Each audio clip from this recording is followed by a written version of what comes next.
Well, good morning, everyone. Y'all hear the seagulls? I don't know what he crying and complaining about, man. This is the day the Lord has made.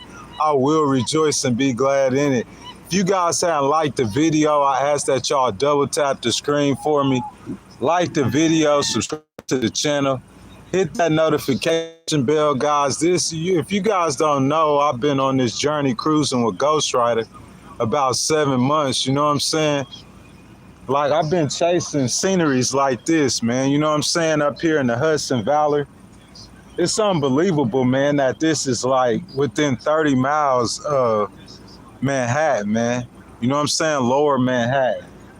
Seems just so gorgeous. I've been up here for the longest time since I've been on this journey, man. But you know what I'm saying? It's getting about that time. You know what I'm saying? You see, I'm out here, it's like about 40 degrees and I got short sleeves on. I can't stay out here that long like this, though. But I'm just saying, though, man, it's getting to be about that time. We're going to be chasing waterfalls, man, all that great content. We're going to get off the vertical live feed this year, too, man. You know what I'm saying? Great, beautiful scenery, man. I can't wait to bring you guys new places, man. Tax the Rich Tour. I plan on going to California, man, bringing that to y'all, man. I'm so excited about that. If you guys haven't liked the video, y'all double tap the screen for me. Subscribe to the channel, man. Make sure y'all hit that notification bell, man. This Sunday, you know what I'm saying? I usually don't never be streaming on a Sunday. But man, I had some things on my mind and my heart, man. I wanted to get it off my chest. I wanted to discuss a couple of things. First thing I'm gonna say, man, for all you guys in the live stream, man, y'all could if you guys jump down anytime y'all want to, and y'all could put y'all's comments down below in the stream. Y'all could tell me how y'all think and how y'all feel. Man, guys, y'all know whenever I'm gonna start off with this war that's going on in Israel. You guys already know. You know what I'm saying? Me starting off my thoughts, that's where my thoughts are. That's the biggest thing that's going on right now, you know what I'm saying, in the world. And I want to start off by looking and seeing how many Americans have been injured in this conflict. Because I think that's so important, at least to me. That's what's important to me, the lives of Americans. Listen, I did content like earlier today, you know what I'm saying, to where it's like some men just have the urge to kill. You see what I'm saying? That's not, you can't blame that. I wouldn't blame that on President Trump. I wouldn't put that on America. I wouldn't put that really on no particular administration or group of men. I would just say that men have the urge to kill. That has been since, if you look at the Bible, this is Sunday, so it'll be a Christian related or Christian slant, you know what I'm saying, to the live stream. We're going to be talking about Christian nationalism, you know what I'm saying? But like, if you look at from the Bible days, man, I'm talking about way back then, from the very beginning, men just had an urge to kill. So I understand that, like that itch or that urge. I'm not saying it's right. You know what I'm saying? For the Ayatollah to kill 35,000 of his citizens and over the years to kill hundreds of thousands more, you see what I'm saying? That's not right.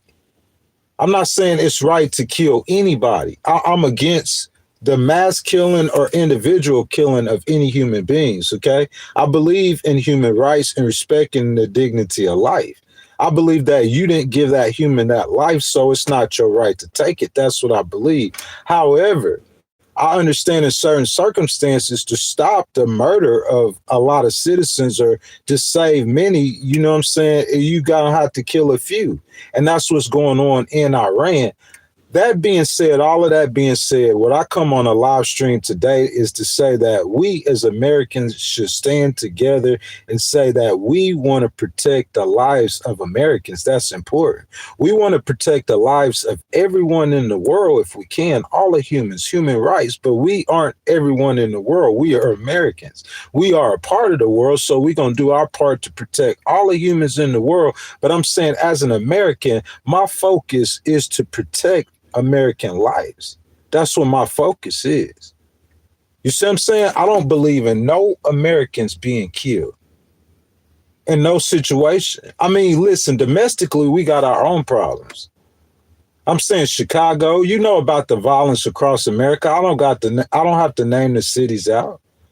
I'm saying we got epidemics with drugs, with prescription drugs, trying to get that under control. You see what I'm saying? We have epidemics with things that we would call acts of nature, acts of God, things like cancer and like people dying diabetic. I'm saying there's so many ways that humans die to where I don't believe in humans killing each other. Since I made that clear, I want to say definitely I believe in protecting the lives of all Americans if possible. I don't believe in sacrificing the lives of Americans. I don't believe in America fighting a war ever like Putin is doing in Ukraine. I'm saying Putin is sacrificing millions. Well, not millions, but at least 1 million of his own young people. I don't believe in that. You see what I'm saying? He didn't sacrifice his own army for a pointless war over some land. I'm saying I know these politicians, they get in these situations, the power, the urge to kill. Politicians, man, mankind has always had the urge to kill. Just do not kill Americans, man. That's what I'm saying. Protecting the life of Americans. That being said, man, I'll say this, and I've said this before, and I'll say it again, and I don't take back none of what I'm saying. I believe that war is a war that is Israel's war. That war has more concern to Israel than it does to America. And anyone who wants to argue against that, that's just simple facts. You know what I'm saying? Protecting the lives of Americans. Since I said that, how many Americans have lost their lives in that conflict? For the love of America, man. That's what we're doing this for the love of America. How many Americans have died, have killed in Iran war? How many?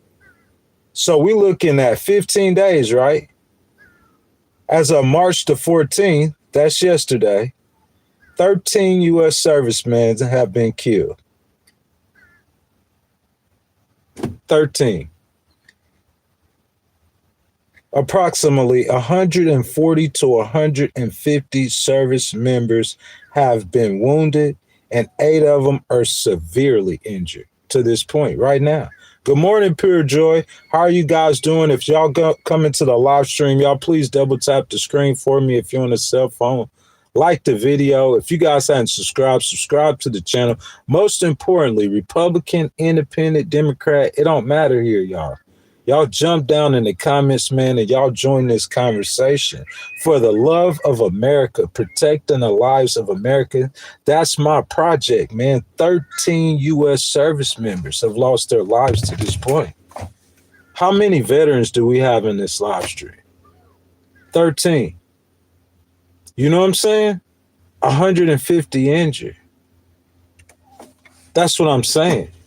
And I'm saying, like, what threat was the United States under from Iran in this war? When we talk about Israel, and we're going to migrate to talking about Israel and talking about Christian nationalism, I just want someone to answer in the chat, and I'll read that out, man. Listen, Gregory says that the U.S. is spending $1 billion a day in this war. And I thank you for that comment, Gregory. And that is correct. That's accurate. Roughly estimates of $1 billion a day, 13 lives have been lost. 150 injured, 8 severely injured. That's the cost of this war. And what I'm saying is there is no threat. Iran posed no threat to the United States. That's different. If America was attacked on Pearl Harbor, that'd be a different story. Even the last wars with George Bush, when America was attacked after 9/11. You see what I'm saying? It's like there's a sense or there's an urgency to punish the enemy. You know, you want to punish them for what they're doing. But I'm saying in this situation, this is Israel's war. And in no situation, me looking at this, analyzing this situation, putting my feelings aside, When you analyze, that's what you're doing. It's not about your feelings. You just being as objective or subjective as possible. So I'm looking at this situation. If I look at this situation, I say, hey, listen, so the Ayatollah, he used to say, death to Israel, death to Israel. That's his first favorite chant. He'll say death to America too. But I'm saying he's saying death to Israel. I'm saying they got all these terror organizations, armies that they've built, Hezbollah and Lebanon, bro. I'm saying they have their own community, government, schools, and everything, their own part of Lebanon. And they sitting there, their enemy is Israel, but that's just Iran. So I could understand Israel wanting to fight this war. I could understand America providing some sort of assistance to Israel. But I'm saying, in my opinion, this is not America's war. This is not America's conflict. Not only did the $1 billion a day, the most valuable, precious thing that we should value in a time I think mankind in this period of time does not value life. Y'all guys, let's take a look at what's been going on. Look at what happened to Charlie Kirk. I always say it, whether you agree with him politically or not, bro, he's in front of the whole world. Shot him in the neck. And I'm saying, you see the people in D.C., the people who got power, he's a big part of the reason that a lot of them are up there. We think about that CEO who got shot right down the street in Lower Manhattan, Midtown Manhattan. We think about all the politicians that's been getting assassinated, man. It's just unbelievable. They tried to kill President Trump. Think about that. And I want to talk about something. I'm going to start by talking about this. Like, guys, all you guys in the live stream, if you guys are Christians, y'all could put a cross. Y'all could put something in the live stream down below in the chat. Christ is King, man. You know what I'm saying? We talking politics this morning, Christian nationalism, man. But so we're going to be talking about God and Jesus. You see what I'm saying? Christ is King. What I want to do, though, is I want to start off by saying this is why all Christians, and these are tough conversations, guys. This is a member stream, so you guys are in here, you're special. Unless you want to buy a channel membership, it's $2.99. You know what I'm saying? 24 hours. By this time tomorrow, this stream is going to be available for members only. But I'm going to give it to you guys raw right now, guys, cooking.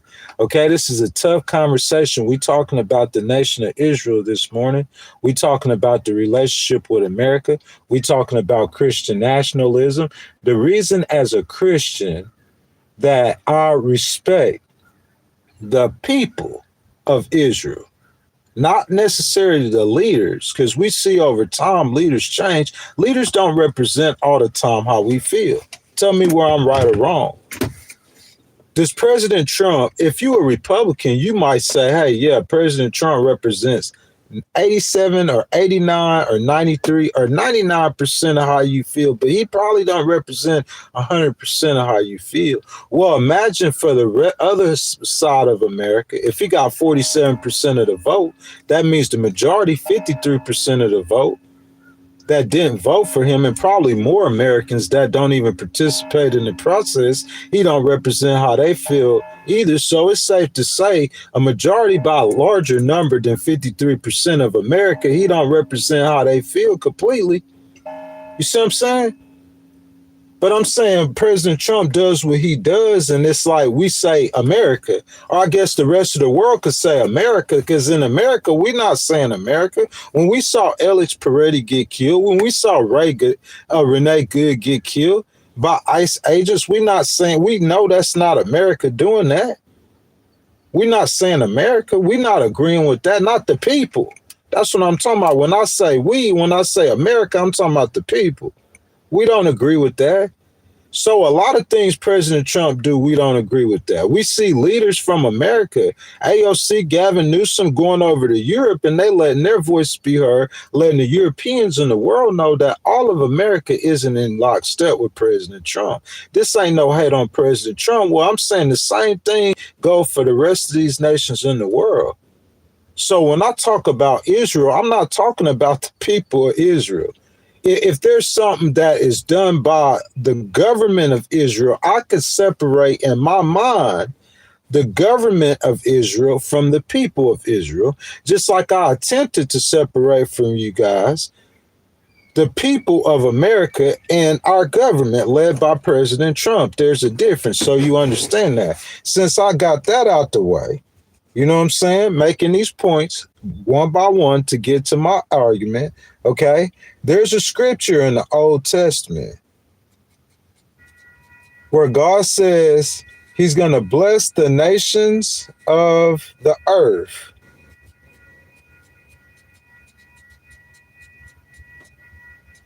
Okay? And we looking for that scripture. And guys, I was raised on the King James Bible, so I'm going to use the King James Bible. So we looking for the scripture where God said he's going to bless the nations of the earth through the nation of Israel, okay? That's what we're looking for. So we're going to Genesis chapter 22 and verse 18. And I'm going to see if I can't post this down below in the chat so you guys can see it. Y'all can see the scripture.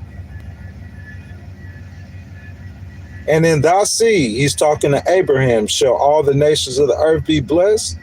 Because thou hast obeyed my voice. That's Genesis chapter 22 and verse 18. Okay? So guys, y'all might say, hey man, Sunday Ghost trying to talk about scriptures. This ain't no Bible class, no scripture. Like, but what I'm trying to tell you is a lot of Christians, you talk about people like all across the spectrum.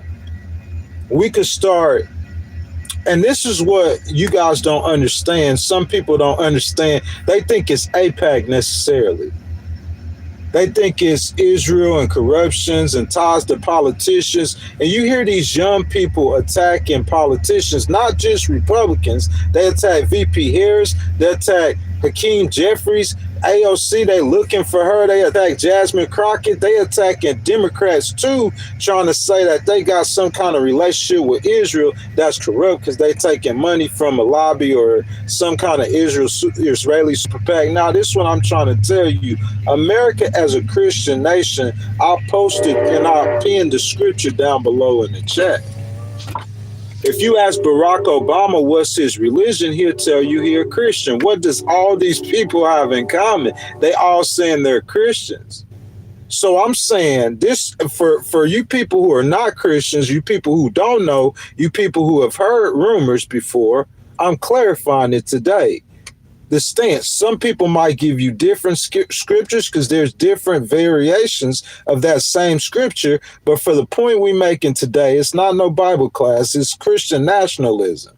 I'm going to get to how politics is mixing with the Bible and the word of God. And there's a misunderstanding. God said that he's going to bless the nations of the earth through Abraham and the seed of Abraham, who we believe, the Muslims will tell you that they are as well, but as a Christian, we believe primarily that's the Hebrews. Am I right or wrong? The Hebrews are the ones who are occupying the land of Israel today. So we believe as a Christian, I don't know if you call me a Zionist, I don't believe that I'm a Zionist, but I believe that the nation of Israel, just like the nation, or just like the United Kingdom, just like the United States, just like Mexico, just like New Zealand, just like Abu Dhabi, Dubai, every nation in the world, the land that they're on, just like Ukraine, I believe that they're entitled to their land. Why are we fighting and helping Ukraine against Russia? There's no scripture in the Bible. There's no scripture in the Bible that says that Ukraine is entitled to Crimea, but we're fighting in hell. Yeah. Like that's why I started the way I started. That's part of human rights. That's part of protecting the dignity of life, man. You see what I'm saying? There's some men, they just got an itch and they got an urge to kill. They just want to kill.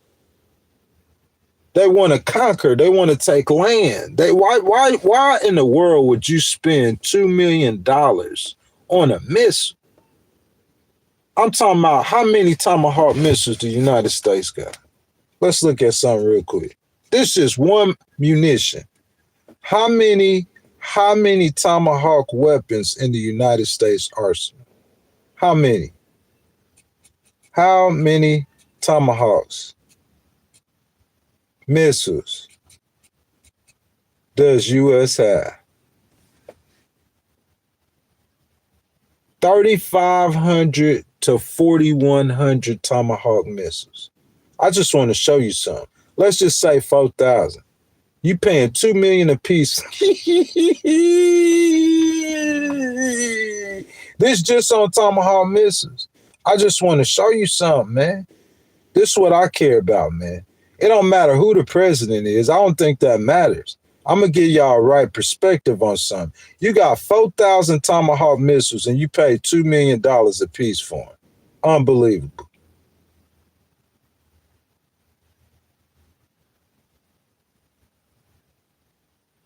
That's $8 billion. $8 billion. And just Tomahawk missiles. Stop power. I'm talking about that's how you get to spend $1 billion a day. That's just Tomahawks. And I'm talking about they raining them. Like you shoot a gun, like a 9mm with a clip. Like, you know what I'm saying, 15 round clip. That's how America shoot it. That's what I'm saying. Some people just have, some men, that power, that urge, they have that urge. I'm not trying to put that on President Trump because that's what I told you. This was going on in Jesus' day with the Romans. And before then, since the beginning of time, men been killing. They got that urge to kill, man. That urge to dominate. So what I want to say, though, to bring it together as far as it has Americans' involvement with the war, I believe that America is supposed to, or not supposed to, it would be wise to be allies with Israel. Why wouldn't we? Like, all of our holy sites are in Israel, just like the Muslims. You might be a Christian that don't know that. So I'm saying, why would we not, you see what I'm saying, be good with the nation in which our king, Christ is king, right? Jesus, if you're a Christian, he came from Israel. They're good allies. You see what I'm saying? They help us fight terrorism over the years. So in no way, form, or fashion am I against the United States being an ally or assisting the nation of Israel in this war against Iran. This is Israel's war. As a matter of fact, I've stated clearly, and I listen and absorb a lot of content on the internet, some on legacy media as well. And I hadn't heard this, but I stated clearly that I believe that Iran is more of an existential threat to Europe than it is to America. Vice President Vance has spoken about the Europeans being weak. Europe has expressed the want to be, the willingness to become a world power again in this world where it's like, you know, there's a new order.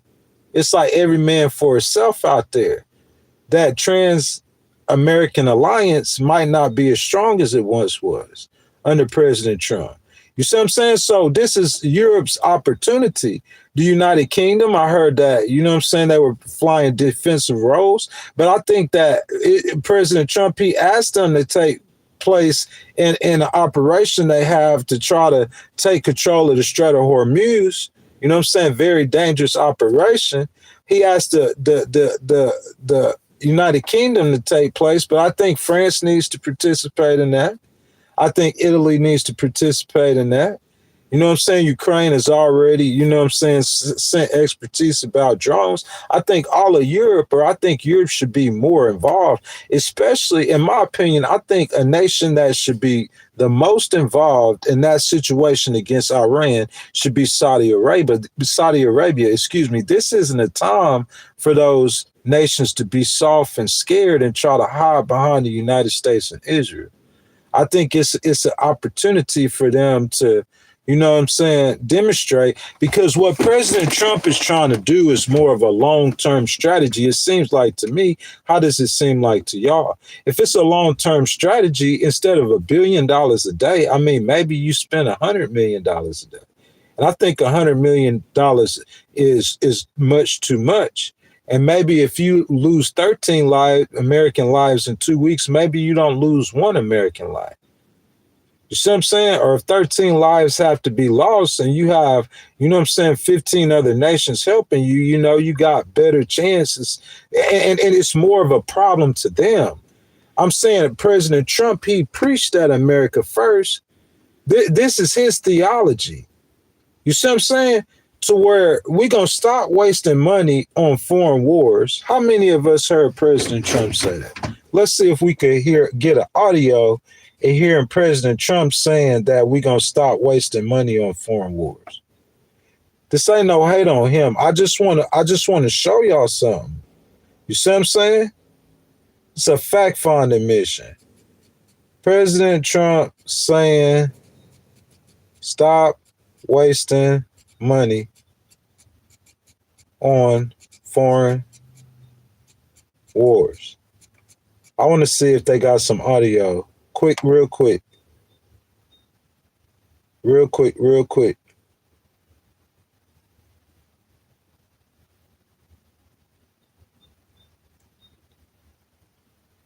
Y'all give me just a second.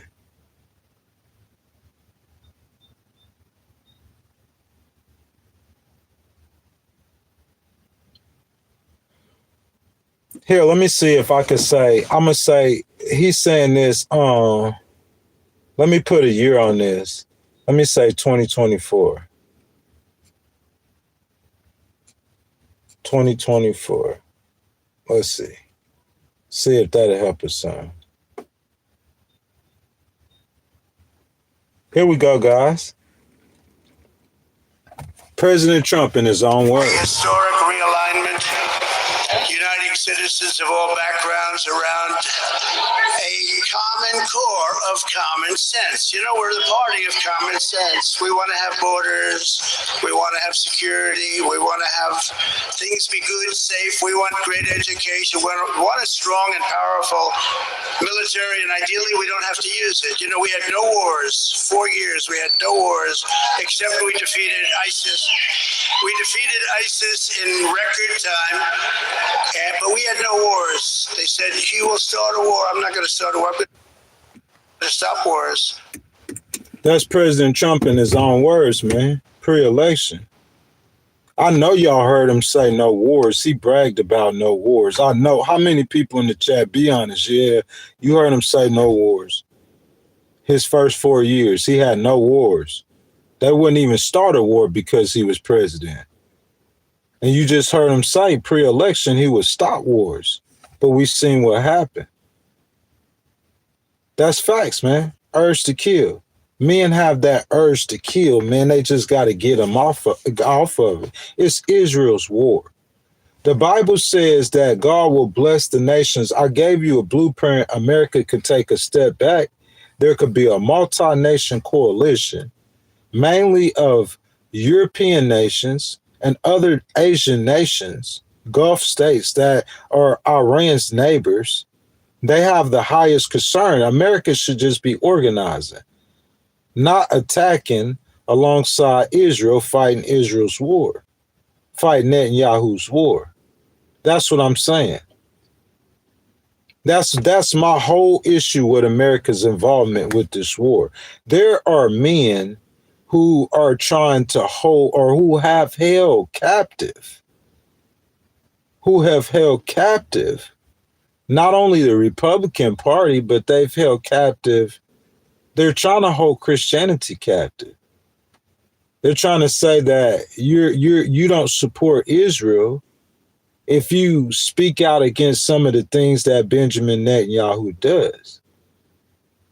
So they're attempting to hold Christianity captive, and they're attempting to hold captive, I would say, the American political system in the whole. You see what I'm saying? Like I said, God said the nation of Israel. I will always support the nation of Israel. But there are things that Bibi Netanyahu did and has done that I do not and will not support. Period. Point blank.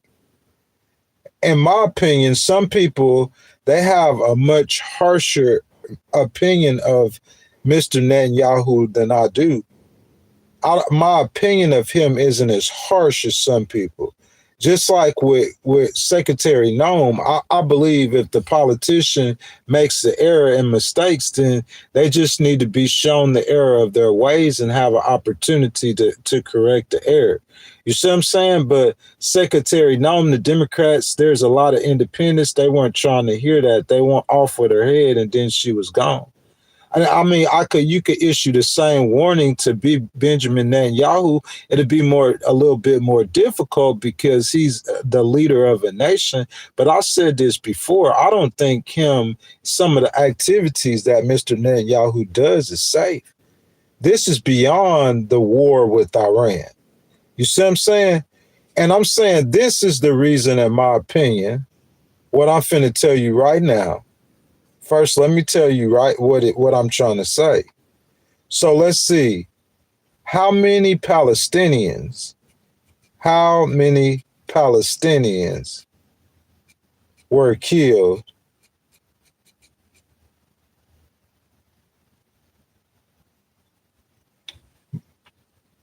So this is what they're reporting.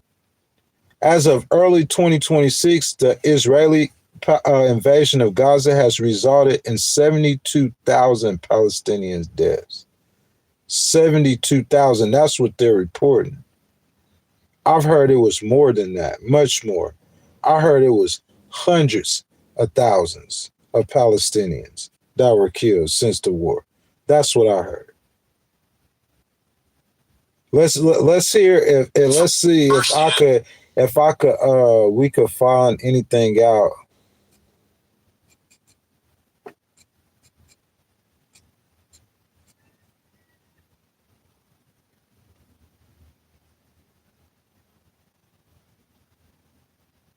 I want to get a shorter video to play for you guys. So this is Chris Como, News Nation. I'm sure you guys might be familiar with him. Let me play this audio for you guys real quick. Just a second. Here you guys go. You know, YouTube got them commercials. Intimacy's been missing. Tonight, we have proof that, man, it's hard to be reasonable. It is much easier to be rash, and that's why we see such extreme positions all the time. So I start off with this first issue. The president made a new play for peace in the Middle East. Did you see what he put out? Tell Hamas to immediately, all caps, give back all 20 hostages, not 2 or 5 or 7, and things will change rapidly. It will end. Wish he was right. I also wish he had added that Hamas must surrender to end this war. They started it and constantly say they will attack again. Now, I'm not saying they started it like a child. I'm saying it because only then will the onus, the burden shift to Israel to stop the war. They have their people back. There is surrender. There must be peace. And there is no questioning that this has gone on too long and it's been too destructive to too much and too many. It is a sickening state of affairs. I have covered it from the beginning and long before from all sides. I have been there. I have donated openly to you, to the kids who are affected in Gaza. There are no clean hands in war. But many disagree with our president and say Israel is the most to blame because they are conducting a genocide. And the latest in the story is that claim went from an opinion to a resolution, like a matter of fact, because of what we just learned from the International Association of Genocide Scholars. Many sent word to me of their resolution, especially a clip from an old colleague of mine at CNN, the first Western reporter to show us this war-torn Gaza. Now she's reporting this group's resolution and calling out the lack of attention to it, that we all have a responsibility. Now, I respect this reporter tremendously and the situation that we are all witnessing, but the lack of attention, the responsibility is really about how faulty this resolution is and calling it out. And I'll give you the facts, and you can feel any way you want. First, the headline. 90% of 500 genocide scholars say Israel is committing genocide. Man, that is damning. If it's true, but it isn't. Less than a third of the membership voted. just 28%. And one member told us, why did so few vote? Because they felt unqualified to judge. Now, you go look at the different renditions of this story, and you will see how few are saying what I just told you, which is a matter of introductory statement or salvo, the way I see it, that the group made. According to official UN estimates, the IDF has killed more than 59,000 in Gaza. Now, that's a number, 59,000, that you see all the time on social media. An official UN estimate. What does that mean? Go to the UN website. They list a single source for this official estimate. And you know what it is? The Gaza Ministry of Health. You know who controls? So, guys, what y'all think? Because I just played you a whole different side of the opinion. Like you know what I'm saying? Chris Cuomo, he said he don't believe it was genocide. But what I'm saying, there was a lot of people killed in Gaza by Benjamin Netanyahu and the Israeli army. Like I said, I'm not personally against BB like a lot of people are. I'm really not. But I'm saying, like, I'm aware of that. I'm aware of the children in Gaza being starved towards the end of that conflict, women and children. I'm aware of that. And I spoke out about that, you know? I mean, I'm not over there. There's propaganda on both sides. But what I'm saying is that if we know that, or we believe, or we've heard that hundreds of thousands of innocents, I mean, how many people in Hamas? I mean, he ain't got no 172,000. A bunch of women and kids were being killed, man. That's factual.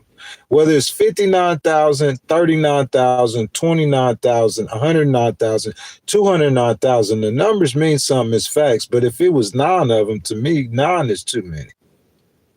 Women and kids? You see what I'm saying? Because you're not killing all of them people you killing are not Hamas. That's the problem. That's what I'm saying. So I'm saying there's nothing wrong with me at being a Christian. At the same time saying that God will bless the nation of Israel, like believing that scripture that I got posted below, Genesis 22. There's nothing at the same time for me to question a government or a leader of a government that might be killing a lot of the enemy. There's nothing wrong with me questioning. That's all I'm saying. Absolutely nothing wrong with it at all. You cannot tell me that I'm anti-Christian, anti-God, I'm anti-Semitic, I'm anti-nothing because I'm questioning a leader who's killing tens of thousands of people. Just like I will question the Ayatollah when he killed tens of thousands of people. You could say, Ghost, this isn't the same situation with BB because Israel responded to a terror attack, and I understand that. But I'm talking about when you start killing women and kids, or you start killing people that don't have nothing to do with the war, like those 160 children who got killed in Iran, they had nothing to do with that war. That's a problem. You guys know I started by saying I don't want to see no Americans die, 0 Americans. We definitely don't want to see no women and children being killed. They don't have nothing to do with the war. You know what I'm saying? Just like the guy in the terrorist attack in Michigan, he trying to kill these children that are at this school, this Jewish school, preschool. I'm talking about kids. These are babies, man. Oh, well, the Iranians got killed by the children Tomahawk missiles. Like, bro, we don't want none of this to be going on. We don't want none of it happen. No retaliation, none of it. You know what I'm saying? Let's see. Wale says, Ghostwriter, it doesn't have to be personal since you don't know them personal. But we all can see that these actions are wicked and unnecessary. I believe that too. That's my opinion. And I believe that is, somebody says it's a false flag. So what you saying? You saying that they were trying to hit that school intentionally? Like, there's nothing in the evidence, in my opinion, that ever shows that the United States military has done anything of that nature. So there's no reason to believe, for me to believe that that was an intentional strike on that school. I just do not believe that. I believe that was bad intelligence, old intelligence, artificial intelligence. It was something to do with the intelligence that was off, that had absolutely nothing to do with the United States military making a decision to kill Iranian children. Because I'm saying this is my land, this is my nation. And from day one, I mean, we have believed in protecting the dignity of human life, human rights. You can't believe in capitalism and all that other stuff the Republicans believe in and don't believe in human rights. Human rights is a part of it. So I'm saying if we believe in human rights, I don't care what like President Trump, but I'm saying still America, you talking about the American military, those generals are making that call. Those generals not going to do nothing like that. Those commanders, I don't see the commanders doing it. I see the commanders being like me. You know what I'm saying? Having the mentality that I have. They're going to follow orders, but they don't have to obey orders to blow up a school full of children. I don't see them doing that intentionally. That's what I'm saying. Now, as far as what Juan Ray's saying about us fighting a war and it being wicked, or to some degree, I can see that to some degree, even though I understand President Trump saying, okay, to this point, guys, that's why I said a prolonged conflict. If you go snatch Maduro and you throw him in the court and the next day he's in court or he's being paraded around, guys, y'all know when you first grab Maduro, you know, it's like we were like, where he at? You know what I'm saying? Nobody hadn't seen him. And then, you know what I'm saying, the U.S. government released that picture of him. And after they released that picture of him, we seeing him, he going to court. You see what I'm saying? So everybody, they off of it. You really can't say you can't find the wrong in it. But I'm saying if you go kill the supreme leader and you come out in front of the United Nations or you come out, President Trump and them, that's the problem. They don't really care about international law. They don't care about domestic law either. But he has to care because of those elections. He's going to pay consequences for not caring. So I'm saying he comes out, he don't care about it. But if he go to the United Nations, say, hey, man, listen, I want international help. President Trump, this is how you get international help. You communicate with them. He goes to them and say, hey, man, look, Iran, that's a terrorist organization. That military, they've been doing this too long. We need to clean this up. Okay, good. Y'all set objectives. Everyone on the same page. Everyone the only page. And then like he coming in down the Strait of Hormuz, and now he trying to call these other nations in. He should have done that before he, like George Bush did. If you gonna do it, that way America won't have to pay as much in blood and or in money and wealth. Blowing money fast, spending all the money, man. Not just on the weapons, the losses we losing in the stock market, the more extra money we putting on gas and on the price of the rest of the goods going to rise right behind it sooner than later. You see what I'm saying? I'm saying, man, like I see somebody saying all international, it should have been all international. And this is just my whole point. This is my whole thing I'm saying. Like I could understand President Trump and them killing the Ayatollah. You know what I'm saying? Because of the deeds he's done in the past. But besides that, man, I told you, no prolonged conflict. Now we're going to go over 3 weeks. It's going to be 4 weeks. It's going to be 5 weeks. You don't understand how the quagmire, happens. You're going to go down there in the Strait of Hormuz, and something's not going to go the way you want it to go. That common sense. Common sense ain't so common. Regardless of what military plans that you have, this is the first time you're going to see contact from the Iranians. They're going to contact you. They're going to confront you directly.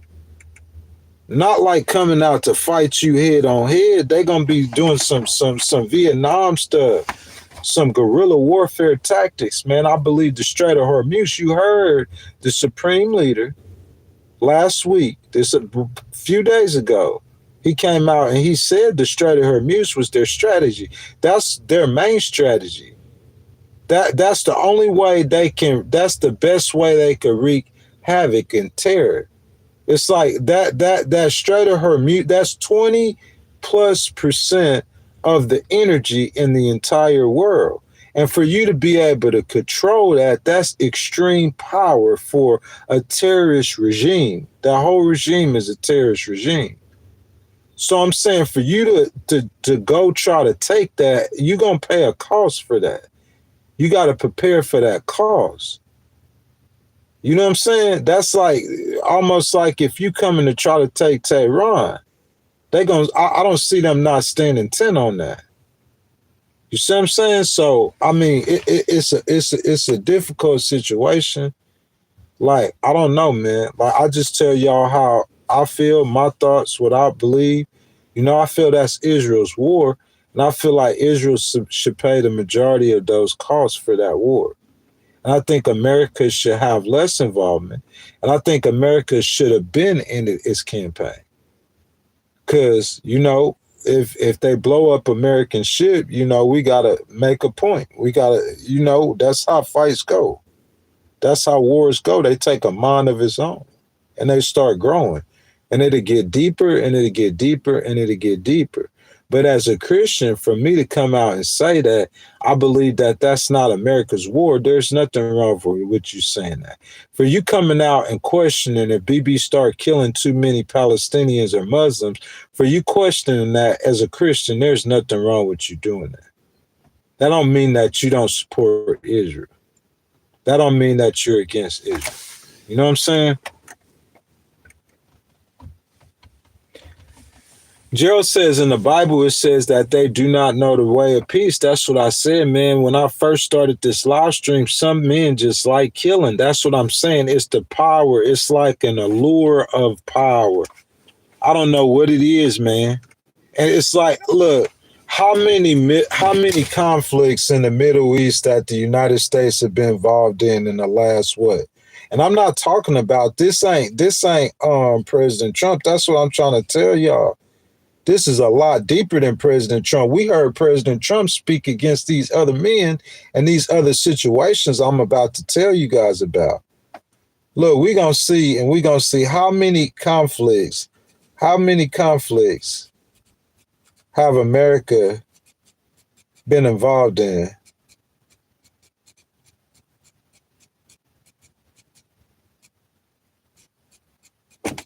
I should say wars, been involved in the Middle East.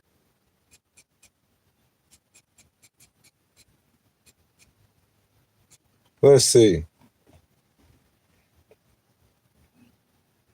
United States have been 100 military interventions in the Middle East and North Africa since 1976.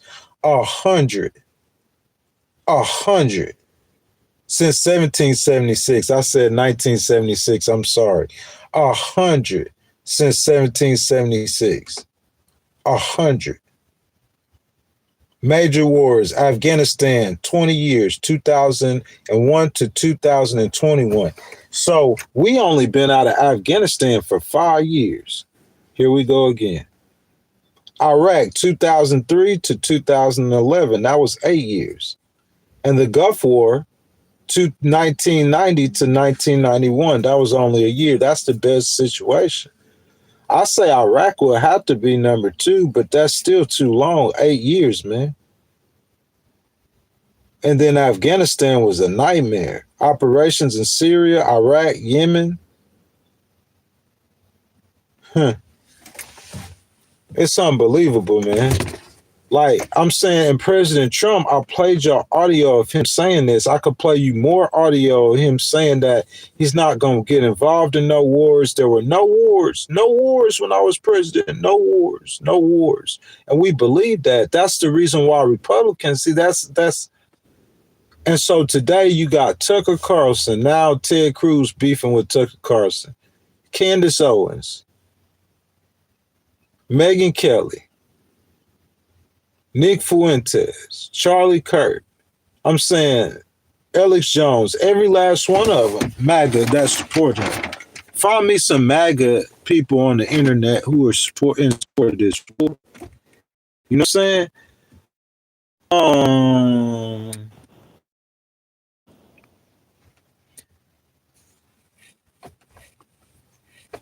Justice says Fallujah was the bloodiest battle of Iraq. Paul says he played his voters, man. That's what a lot of people say, Paul. That's what a lot of people would say, that he played his voters.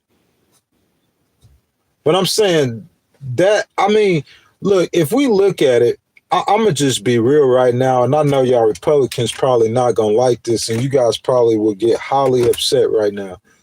I think President Trump, in my opinion, he did it like a little more like in a con artist way than George Bush.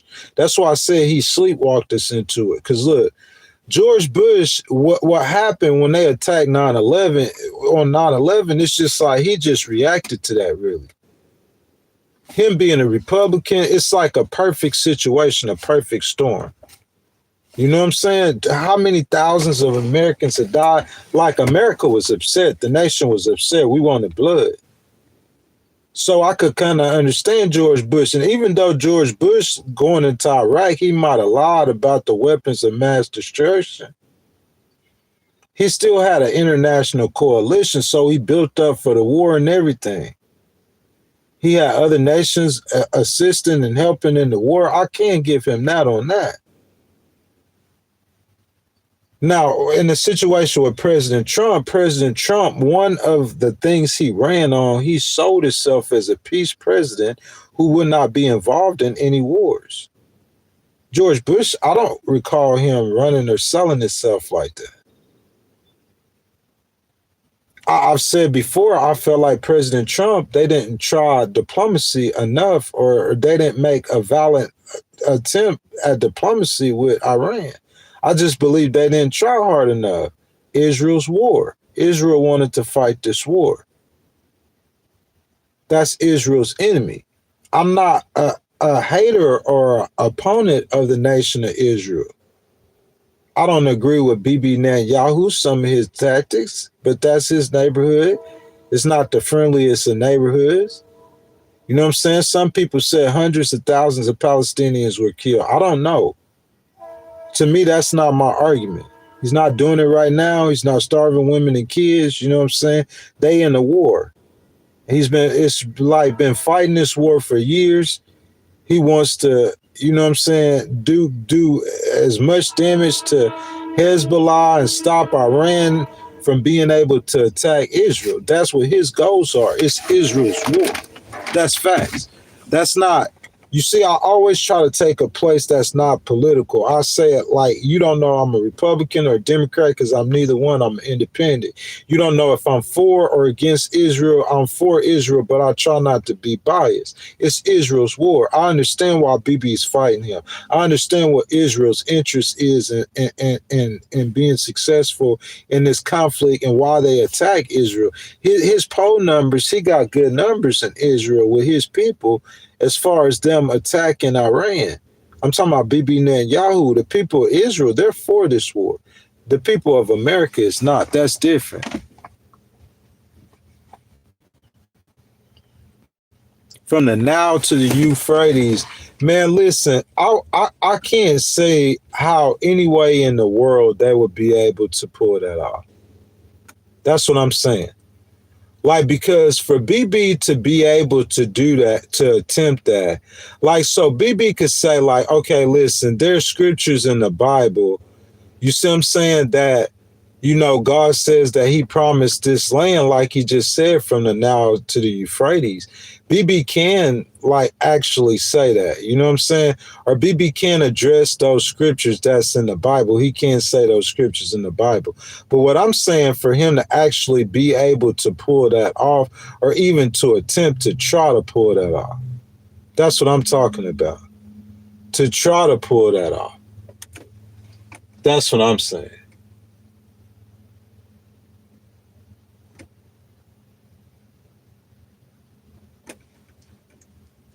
I'm saying, oh my goodness. My goodness. Hey, that don't happen that often. That don't happen that often. I think that's the first time that happened since I've been in this city. You see what I'm saying? The first time it happened since I've been in the city, man. I think I seen an angel or something. I don't know. I don't know what just happened. I didn't think they even had people that was that gorgeous that live in the circle. I thought you had to go to New York City to see that. I don't know what that was, but whatever it was a beautiful woman, man. Yeah, man, but for real though, like that's just the way I feel about it. Somebody said I voted for Harris. That don't have anything to do with anything that I'm talking about this morning whatsoever. Like I think I've been as fair about what I've been talking about as you possibly can be. How can you not be as fair as I can? Look, I said I understand. Like, if I voted for Harris, like, there's a bunch of Democrats, they're not in support of Israel whatsoever. They're not for any Israeli aggression. If you're talking about from the Nile to the Euphrates, that's the land that God promised you. That's what I'm saying. That's what I'm talking about. That's an argument that the Democrats have. That's too much. That's too far. That's a bridge too far. I don't believe that the land God promised to Israel, he said from the Nile to the Euphrates, where Israel is, that's the land. You can't go kill all the Muslims in the world, bro. You can't kill all the Muslims in the Middle East. That's insane.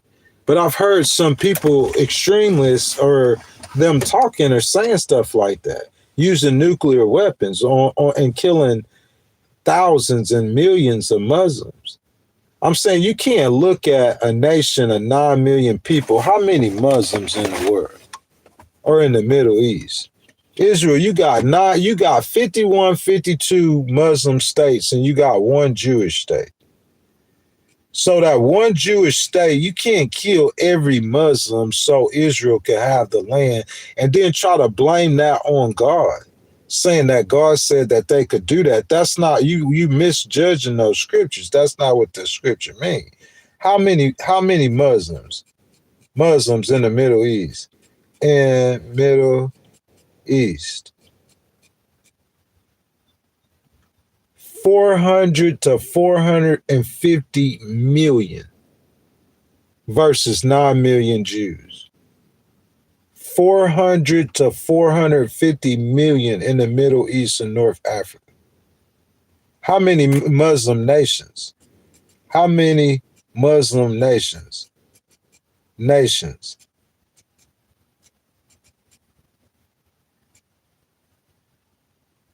There's 50 to 57 Muslim majority countries.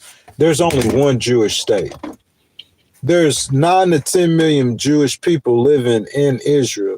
And you're talking about 400 million Muslims. Come on, man. You can't kill all those Muslims. You're not going to kill. By the time you kill 1 million of them, you're going to have Israel surrounded. There's a certain amount of wisdom and judgment that God gives people to be able to tell you this. They could see it coming. It ain't no people getting up and walking out on BB while he giving the speech. Bro, listen, I've heard of some nations saying, or some people saying, that they're going to give Israel, they'll give Israel or give Iran nuclear weapon. Yeah, crazy stuff. Could get it from a different country, some crazy stuff. And I've heard a country or two said they would be willing to do that under certain circumstances. There ain't no way in the world you could think about why man, and they're innate. There's just some men, they just have something inside of them. They just want to kill. They want to dominate, and they want to exude power over other men. I thank God for the invention of a $40,000 drone that could do more than a $2 million missile. Because I'm saying you paying $2 million for a missile and you got thousands of them. The urge to kill. That's not a knock on President Trump. It's been going on way before President Trump. I'm saying, like, why you can't put the guns down? Why they can't put the guns down? I'm talking about the Iranians, the Israelis, and the Americans. Why can't put the guns down? Everybody. You don't have nobody who can negotiate a deal. You don't have no diplomacy nowhere. Because I'm saying, listen. Hey, listen to this though. This some real stuff though. You know what I'm saying? This some real stuff. If I had a Democrat and I was running a Democrat in a district where they were focusing on, or it was focused whatsoever on foreign policy. This is the only foreign policy that I would play for them right here. This is the foreign policy I would play for. A historic realignment, uniting citizens of all backgrounds around a common core of common sense. You know, we're the party of common sense. We want to have borders. We want to have security. We want to have things be good, safe. We want great education. We want a strong and powerful military, and ideally we don't have to use it. You know, we had no wars. 4 years we had no wars, except we defeated ISIS. We defeated ISIS in record time, but we had no wars. They said, you will start a war. I'm not going to start a war. I'm going to stop wars. I'm saying I will play that, bro. Real talk. Because if you the next president that comes behind President Trump, you know what I'm saying? That's what he said. He ain't going to start a war. He going to stop wars, man. I'm saying, like, listen, if you had a president who wasn't, what if Gavin Newsom was president? Would you think we would have attacked Iran? Because I'm saying, Jimmy Carter, y'all want to look up the problems Jimmy Carter saw, all my history people, they won't be getting on me. And the problem Ronald Reagan had with Iran, and the problem that the first George Bush, and the problem Bill Clinton had with Iran, and the problems that the second George Bush, he was in Afghanistan and Iraq. He would have got to Iran if he could have. You know what I'm saying? He lost a lot of popularity to be able to deal with that problem, but he dealt with other problems that needed to be dealt with. And then Obama, he had problems with Iran. He said he thought Iran and China were the greatest threats to America. And then now first Trump, and then Biden. So many presidents passed it up. I'm saying, could we have lived peacefully, or could we have came up with some sort of diplomatic solution? Maybe we couldn't. That's what I'm saying. And I'm not going to be fake about it. I'll say that if I had to give President Trump advice, I would have told him 7 days. 7 days. Be real about it. 7 days. No, but if you go back and listen to all the content, I said 2 things: no prolonged conflict and no boots on the ground. And he getting into a prolonged conflict and he putting boots on the ground. And because of that, 13 Americans have died. Let's start there.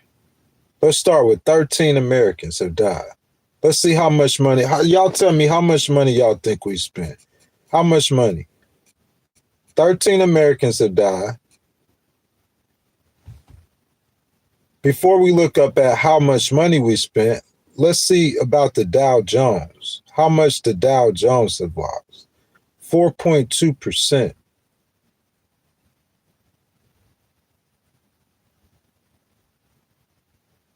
4.2%. During World War II, it dropped 2.9%. Stocks fell roughly 30% at the start of World War II. But I'm saying it seemed like it lost. I want to know how much. What's the Dow Jones? What's the Dow Jones index? Let's just look up. Let me look it up, and I could tell you.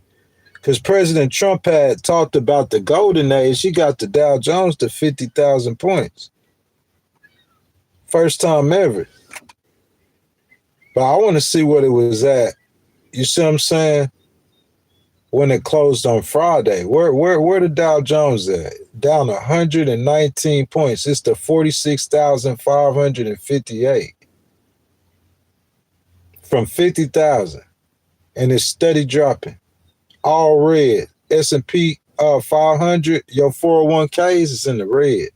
NASDAQ is in the red. Big red. All red. So you lost 13 American lives, 150 injured. Stock market in the red. You're going to lose all your gains because he's going to stay there. He about to try to get the Strait of Hormuz. It's not getting no better from here. It's going to get worse before it get better. Gas prices up 70 cents in 2 weeks per gallon. You got a 10-gallon tank, you paying $7 extra, but you lucky with a 10-gallon tank. Most people got 20 gallons and better, $15 and better to fill up. That means the price of goods in the store, they gonna inch up too. I want to know how much money the U.S. has spent since war started.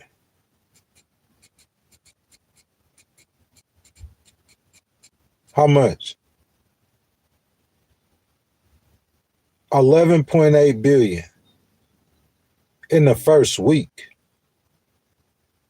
$11.8 billion in the first week. 1 or 2 billion per day. 2 billion per day. Good morning, WTF. He says he will read the comments. It will be obvious when he does. WTF, what other what you got, my brother? Let's see. Craftsman says that's their problem. They care about politics more than doing what needs to be done. Trump's doing what needs to be done. That right there, that's listen, that's an opinion. I'll give you that. Oh, okay, WTF. I see you, my brother. That's an opinion about him doing what needs to be done. That's an opinion. But at the same time, that's an opinion that I'll say that I share to a certain extent. I made a live stream, President Trump's killing all the villains. So I say that's not an opinion that I disagree with. That's not a sentiment that I disagree with. He's doing things you could say needs to be done. He's doing things that maybe needs to be done, maybe should be done, maybe could be done, maybe can be done. I don't know. Who's saying that it needs to be done? What I'm saying is a regime can fall. We've seen that without one bullet being fired. We've seen that. The Iranian regime following like the Soviet regime, maybe not. It probably be because they're more entrenched in their religious beliefs, and that would make that situation more difficult politically. Yeah, and still, I said that I don't believe that President Trump, listen, he started the diplomacy with him both times. He bombed him in the middle. That's good strategy. That's real good strategy to sneak your opponent. But what I'm trying to say is like, I mean, if there was another President Trump, he cosplayed. George Bush didn't cosplay. President Trump cosplayed like he wasn't going to do what George Bush did.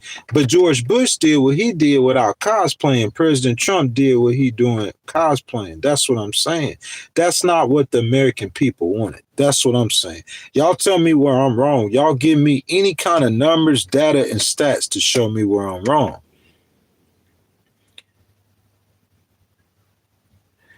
No, Craftsman, I do care about the 100 million people liberated, but it's like at what cost, though? You got to understand it's going to cost you a lot politically. Right now, you are in a time in an election year. You're 7 months away from an election. The people they are already feeling that things are too high, or what we call affordability. You might not say it affordability. You might call it inflation. Whatever you want to call it. People since 2022, they remembered that's the reason they wanted that first term Trump back, man. They want them low prices and everything. President Trump made headwinds on the gas prices. The rest of the cost of the food and groceries are about the same. Rent, everything else about the same. I mean, he only been in there 1 year. You know, he addressing it. J.D. Vance addressing it. You see what I'm saying? But I'm saying in the meantime, in between time, you go and you join Israel in a conflict that was not America's fight. And so now everything that you gain, stock market, GDP, all of that, you're going to lose it all. That's what I'm saying. Politically, it was a horrible decision for President Trump politically. If you saying that it needed to be done to keep the world stable or to keep peace in the world, I'm saying we can argue that. Like, because I agree with you that, like, I mean, he was the last really villain to me. Look, my argument on that, I could argue that and say that in America, Jews and Muslims relatively live peacefully together. Why can't they be in the Middle East? Because there was a couple of protagonists, like Saddam Hussein, like Muammar Gaddafi, like, what would Burbak, whatever that Egyptian president, there was some protagonists, Osama bin Laden, that you had to take out. The Ayatollah was the last of the protagonists. Iran, the terror regime, it was the last and the worst of the protagonists that you had to take out. If you have envisioned the Jews and the Muslims living peacefully together in the Middle East, so I give you that. This is what I want to say to that. I think once they achieve peace, because I believe that peace will be achieved, that's in the Bible, with Scripture. I believe that. Once they achieve peace, it's only going to last for so long, and the end of the world's going to come. That's what I believe. So I'm saying, in the end, the Muslims and the Jews and the Christians, the whole world, they're going to be fighting. They still going to be fighting. You see what I'm saying? They still going to be fighting. Unlimited says, I have a deal for you, Iran. You can have our last 6 presidents and their cabinets, and then Yahoo, whoever worked for him and ever, and we end this war. What, you going to give them up to be captured? You going to give them up to be sacrifices? I'm saying we ain't even got to give them none of that. All President Trump got to do is just make that call. That's all he got to do. Unfortunately, Unlimited and WTF, the kind of situation that we're in a situation at this current and present moment to where the President Trump feels like they have to free the Strait of Hormuz from the Iranian control. Because as long as Iran controls the strait, then it's like they're really controlling, they really got a headlock on the stock market, the energy at the market. Listen, so militarily, President Trump and them feel like that's an objective they have to accomplish before they bring into this war. For them to do it, they got to get the Marines in place. They got to do the intelligence. You know what I'm saying? They got to do the sweeps and make it as safe as possible for when them boots hit the ground. Listen, that's going to take a few weeks at least. And I'm saying if they are successful in freeing like the Iranians from around the strait, I'm saying how would you hey, would you send your tanker through the strait anytime? I wouldn't send no tankers nowhere through that strait. If you say America got 107 million barrels of oil, see, for Asia, that's almost an impossibility. They could go, it's right in their backyard, the Persian Gulf, where they getting that oil instead of having to come all the way. It's a logistics nightmare sometimes to get oil from certain places. President Trump lifted the sanctions on Russia. I'm not for that at all, but hey, so people could go to Russia and get oil. It's a crisis. And Iran, that's their power, is holding that strait. So America feels like if President Trump feel like if he go home right now, definitely Iran definitely won.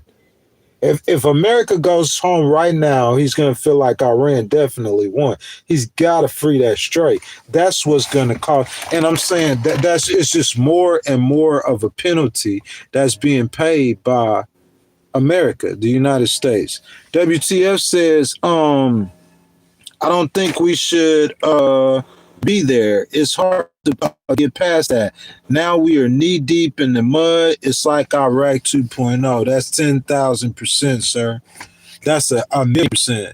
That's exactly correct. Like, I believe it was a mistake to go there in the first place. If you would have went, that's what I'm saying, WTF. If you would have gone, listen, before this happened, and I think this is just going to fall out for the longer President Trump stays, the worse of a stain and the more permanent of the stain is going to leave, not only on his legacy, but on him right now, currently politically, excuse me, the longer he stays. My thing was, you guys got to remember now, before he went into Iran, that's why I'm saying he sleepwalked us into this, WTF.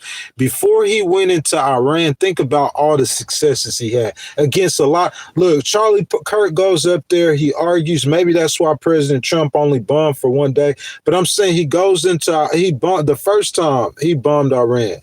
Operation Midnight Hammer or whatever. He go in there, bam, bomb, bam, he gone out of there. No problems. Success. He got high grades. He got high grades with Maduro, in and out. That in and out strategy was the best strategy to employ whenever he's doing any kind of military operations moving forward. Whoever strategy, I don't know whose strategy that is. I don't know if it's one of those military commanders. I don't know if it's Pete Hegseth. Listen, when Ronald Reagan, who did Ronald Reagan go get? Manuel Noriega. I think he used like 30,000 troops. Different situation. I understand all that. What I'm saying is, because of the AI, for whatever reason, that strategy, I'm going to go in there, I'm going to blitzkrieg them, I'm going to hit them hard, I'm going to put the fear of God in them. It's like when you move back, you leave that intrigue. You see what I'm saying? But I'm saying when you stand there and keep fighting them, even though you decimating them, that intrigue is gone. They're not really scared of you because they got to fight. It's just they're in survival mode. You take the fear out of somebody, they still fearful, but they're in survival mode. So I'm saying that adrenaline, that once you put someone in survival mode, that might be dangerous for you, man. And especially if they believe I'm going to fly this plane into this building and get 77 virgins and he in survival. That's dangerous for you. You see what I'm saying? But I'm saying with Maduro, I said this 1,000 times. You go in there, you hit him, you strike him. You put the fear, and you back up. When you back up, you got the next one. It's a woman too, Dulce Rodriguez. I would have picked her to be next. She a woman, and she just when she go to sleep at night, she think of her president, President Trump, just got snatched out the White House in the middle of the night, and he over there in Iran, or he over there in China, in Beijing, in the court. He got snatched out the White House in the middle of the night. So JD Vance now he the president, and he talking to the Chinese. And the Chinese say, hey, this is what I need you to do, JD. What you think you gonna say? When Dulce Rodriguez go to sleep at night, y'all, she be waking up in the middle of the night thinking about her being snatched, like how Maduro got snatched. For real, that's putting the fear of God in her. See, that fear, it helps you in your negotiating process. Because now, when you go back to diplomacy, that's the problem. I'm telling you, whoever, if it was Pete, Secretary Hegseth, whoever, that blitzkrieg, that I'm going to go in, quit, middle of the night, and be gone. Whoever idea that is, I'm saying they onto something. Because we need to handle our military conflicts like that. Especially in the day of AI too, man. It could be very effective. I'm saying, really, you could just really blowing smoke kind of just hit them and then be through. So when you back up, Dulce Rodriguez is there. She petrified. If she's more susceptible, you're more susceptible to get a good deal in diplomacy. Diplomacy should always be the focus. Diplomacy, even when you using them $2 million tomahawks, diplomacy should remain the focus. That's what I'm saying. He should have mixed diplomacy in there with that military action. Because when listen, Iran know they can't beat America. I know that, you know that, we all know that. So you the bigger guy, you the stronger guy. When you put your gun down, they more than like, it's just, why, listen, if I could beat you up and I stop punching you, you gonna keep on fighting. Sometimes you do, that's how you get knocked out. That's how you get cleaned off your feet. If I could beat you up and you really don't want to fight me, and I started it, I done punched you, I done beat you down some, so I'm going to back up and I'm going to talk to you. I'm in your head now. You see what I'm saying? I'm controlling and dictating. You saving money when you doing that. You saving American lives when you doing that. That's what I'm saying. You hit them 7 days max, kill their supreme leader, tear up their infrastructure. That first wave that they ran on them, that first week. Listen, WTF, I know you against the war. That's if you end it at that 7 days. If he ended at that 7 days, if he would have ended it at that 7 days, if he would have ended it at that 7 days, he could have won politically. I don't care if he wins that war in Iran. I don't care. Because I believe eventually with Israel is not going to let Iran have nothing. They don't care about what America's saying or nothing. They just need America so they don't get stomped. But what I'm saying is that problem was going to it's going to get taken care of. You smack them hard enough, just like you went in there a day. So I'm gonna do it 7 times longer than I did in a day. I think they hit thousands of targets in the first. But I'm saying they hitting targets like they don't plan on being there for a while, just demolishing everything. So I do that for 7 days. And then I get on down. Politically, you can win doing that. Because you can make a strong argument. Even though I spent $10 billion, you can make a strong argument, even though at that time I think 7 lives would have been lost. You still can make a strong argument that, hey, it needed to be done. It had to be done. But it's over with now.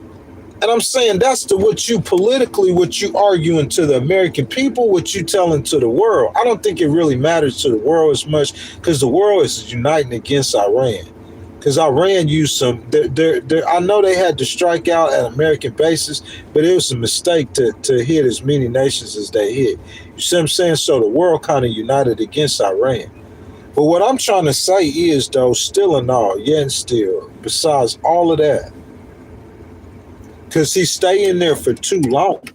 And I knew that was going to happen. You there for way too long.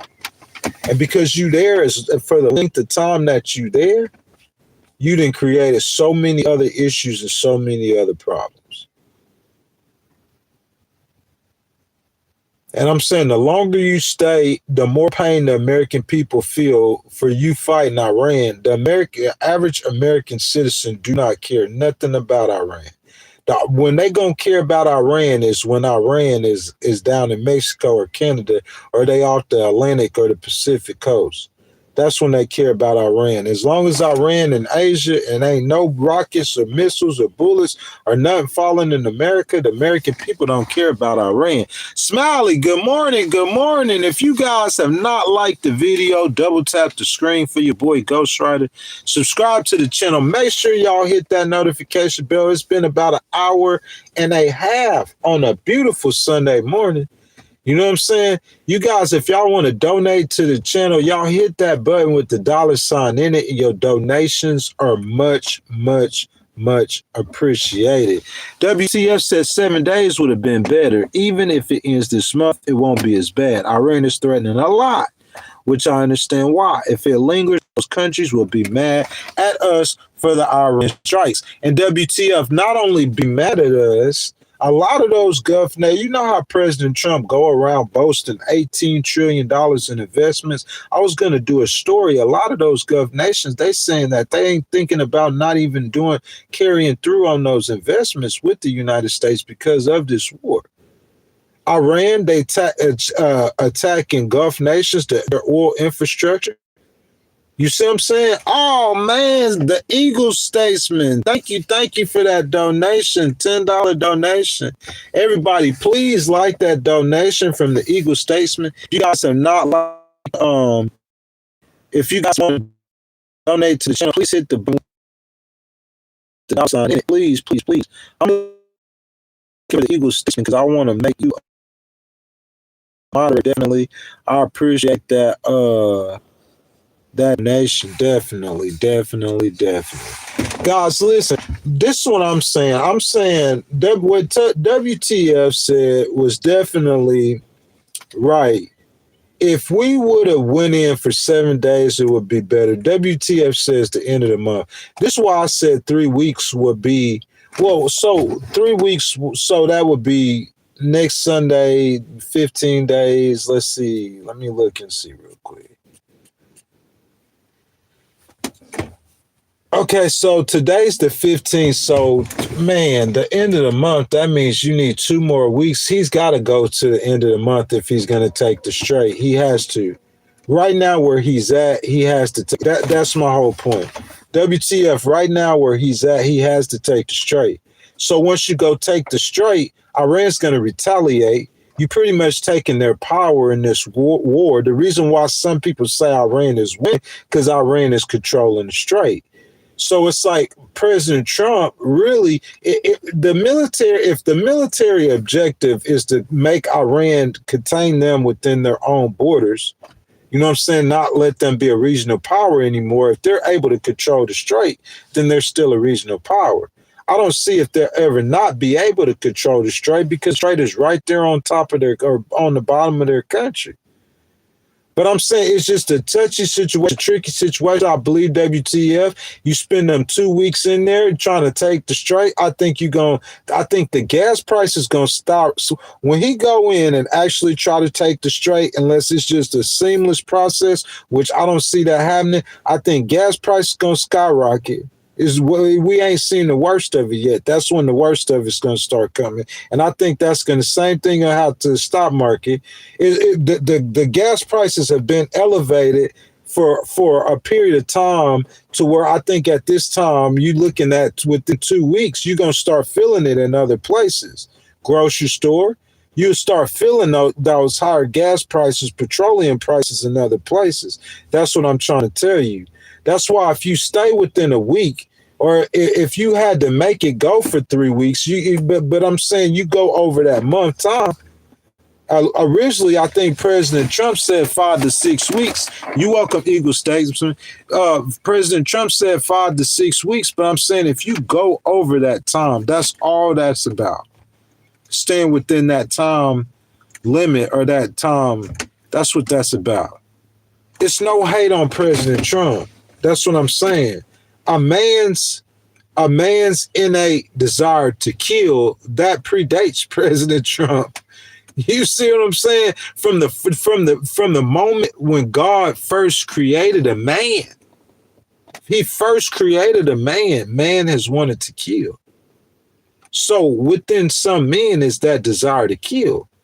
If President Trump says, Crunchy joints, tell me how I'm delusional. Tell me how, and I'll discuss it with you. I have a fair discussion with you. As long as you're not disrespectful, I have a fair discussion. Anything you guys want to discuss, I'll discuss it. Somebody says gas price still going up, no matter how much oil the country owns, and that's factuals. That's what I'm saying. I don't see how he's saying that I'm delusional, because that's the truth. The gas price is still going up. I'm saying they stayed about I'm up here in the Hudson Valley, about 30 miles north of New York. I mean, downtown New York, Manhattan, like the island. Like, you know what I'm saying? Bro, gas prices up here, bro, they about $3, the cheap gas.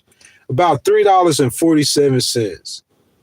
You see what I'm saying? About, before the war started, it was $2.75. So gas is up a whole 70 cents up here per gallon.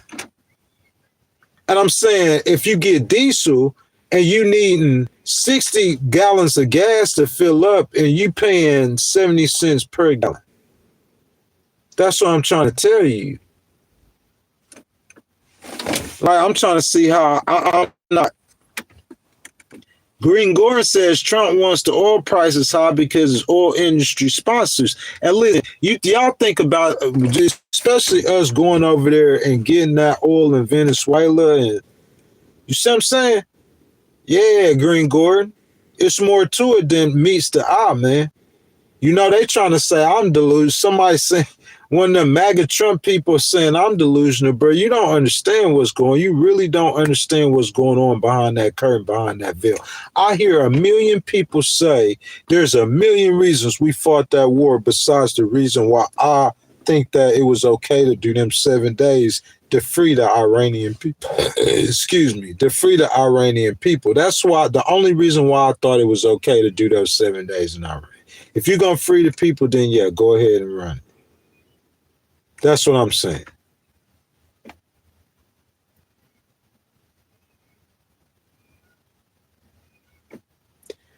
WTF says President Trump needs to talk to Ukraine about drone warfare, and I agree with that, because that's what you're gonna be facing whenever you go into try to take the strait. Somebody says everything's a conspiracy.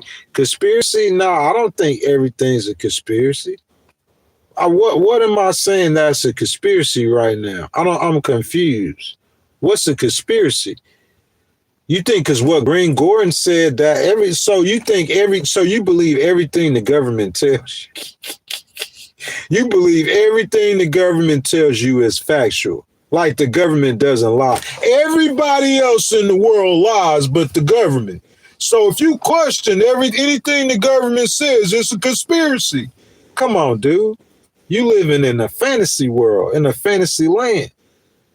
I never question why President Trump went into Iran. That's irrelevant at this point. How is that relevant?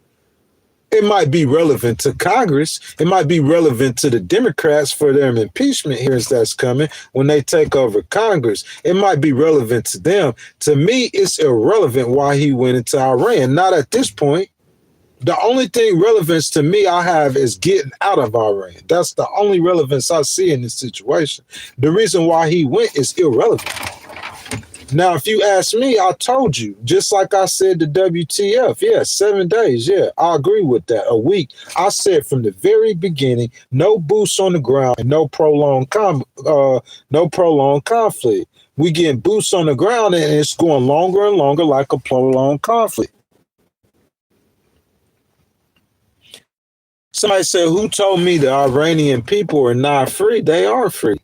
How you free and you getting killed if you go outside and protest? You gonna get shot in the street like a dog. How you free? The Iranian people, they were not free. They still really aren't free. That's factuals. That's all facts. You see what I'm saying? So President Trump, listen, Israel is one of our greatest allies, definitely in the Middle East. So they got a problem with Iran. Your ally need help. Just like we go help Israel, President Trump calling the United Kingdom in. He need to call France in. He need to call Italy in. He need to call Germany in. You got to do more than just let us use our base. You got military hardware. NATO been buying all these weapons for America. Put them to use. Multinational. That's what I believe in. Smiley says over NATO contracts through Doge, for example, with joint DOD NATO contracts going in the background.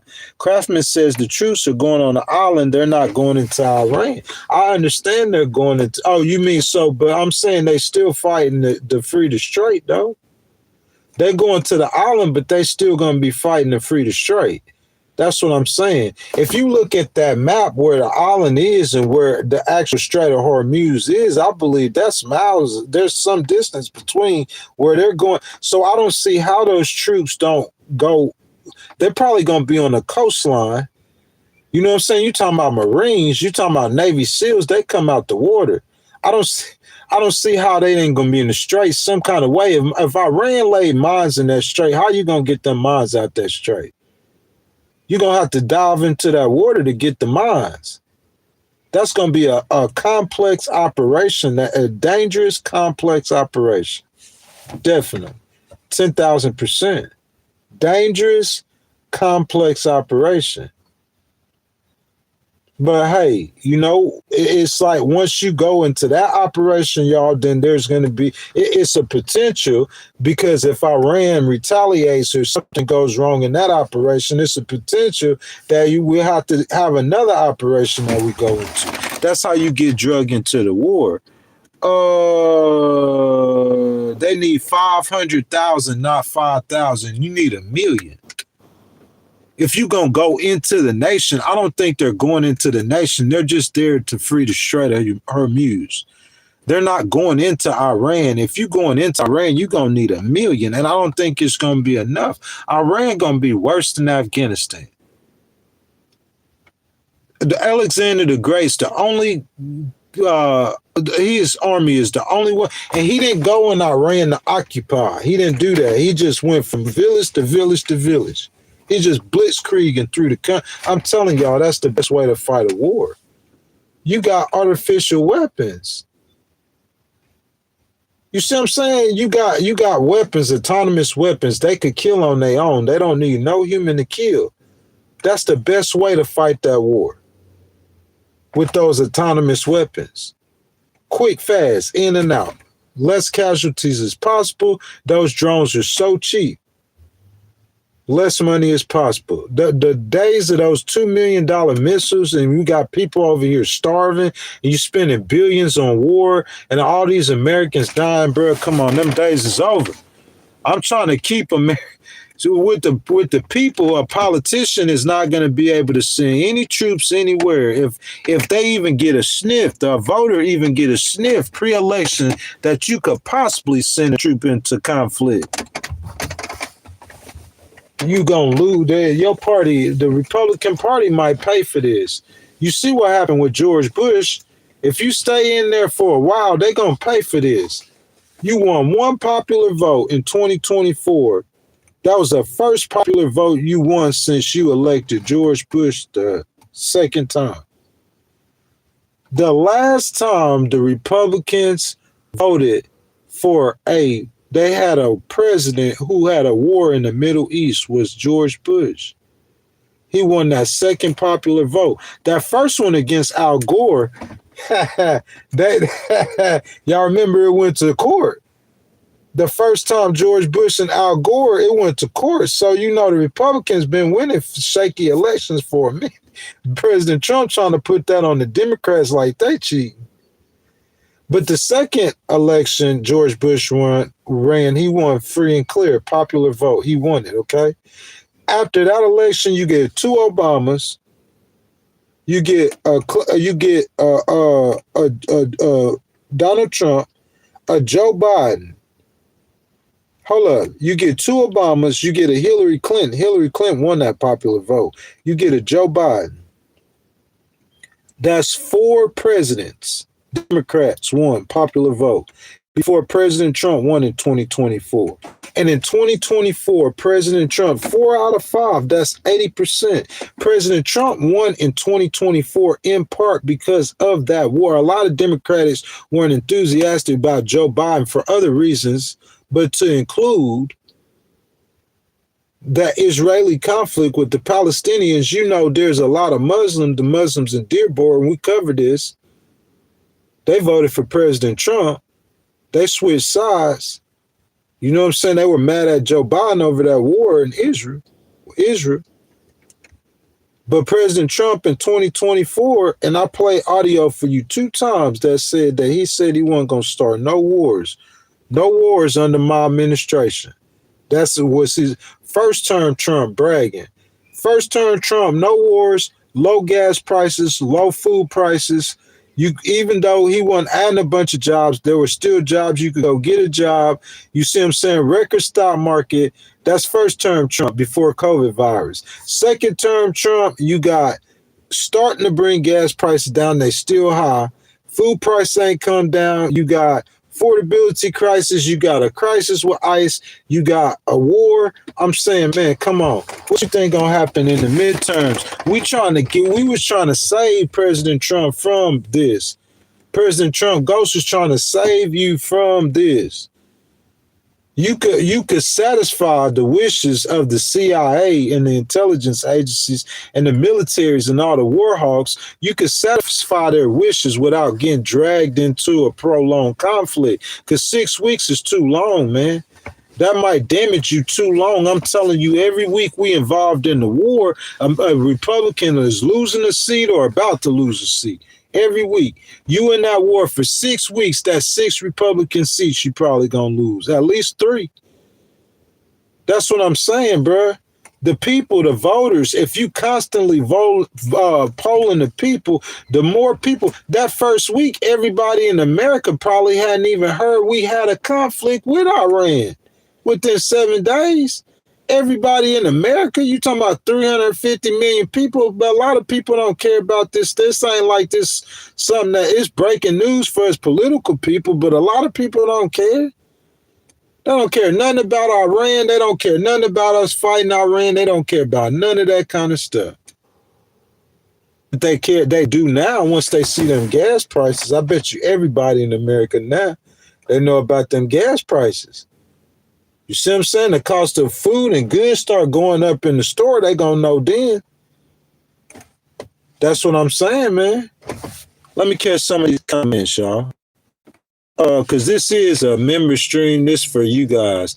Let's see. The Eagle Statesman says the drones we be taking out with lasers and microwave energy weapons that took out 100 drones at a time. The mines our Navy has wooden hole minesweepers that don't attract magnetic mines. It's great to know. Listen, Eagle Statesman, what I'm trying to say is, do you believe that we will be successful in taking the strait?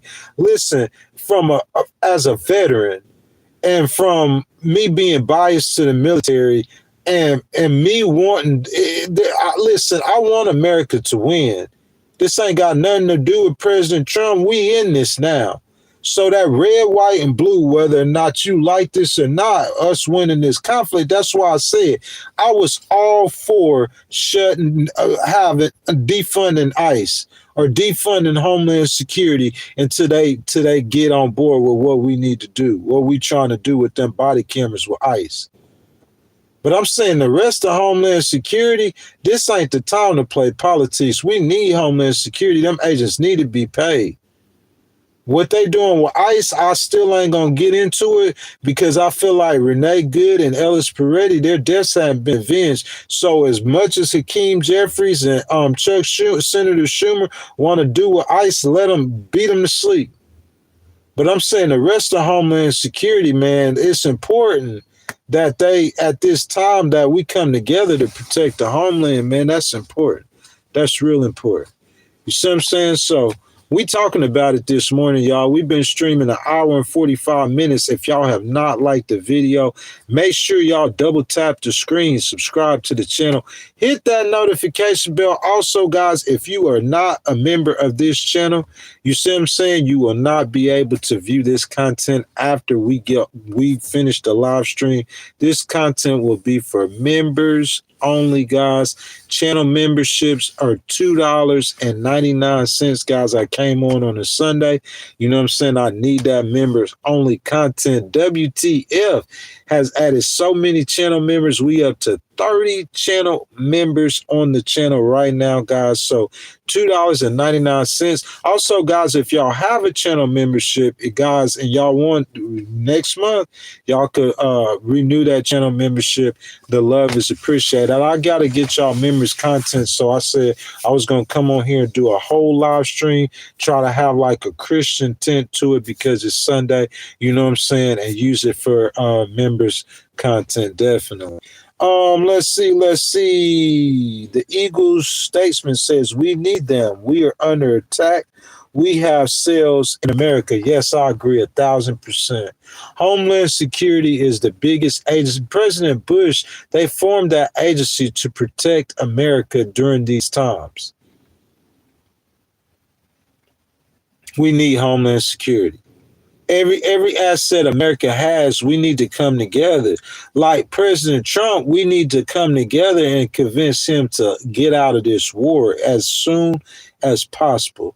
If the military has to take the strait, Eagle Statesman, you saying that if they got the heart, if they are able to pull this off with the less casualties as possible, I'm just saying the Iranians, I believe you are going to get a valiant effort to rebuff America from taking that strait. I really believe that.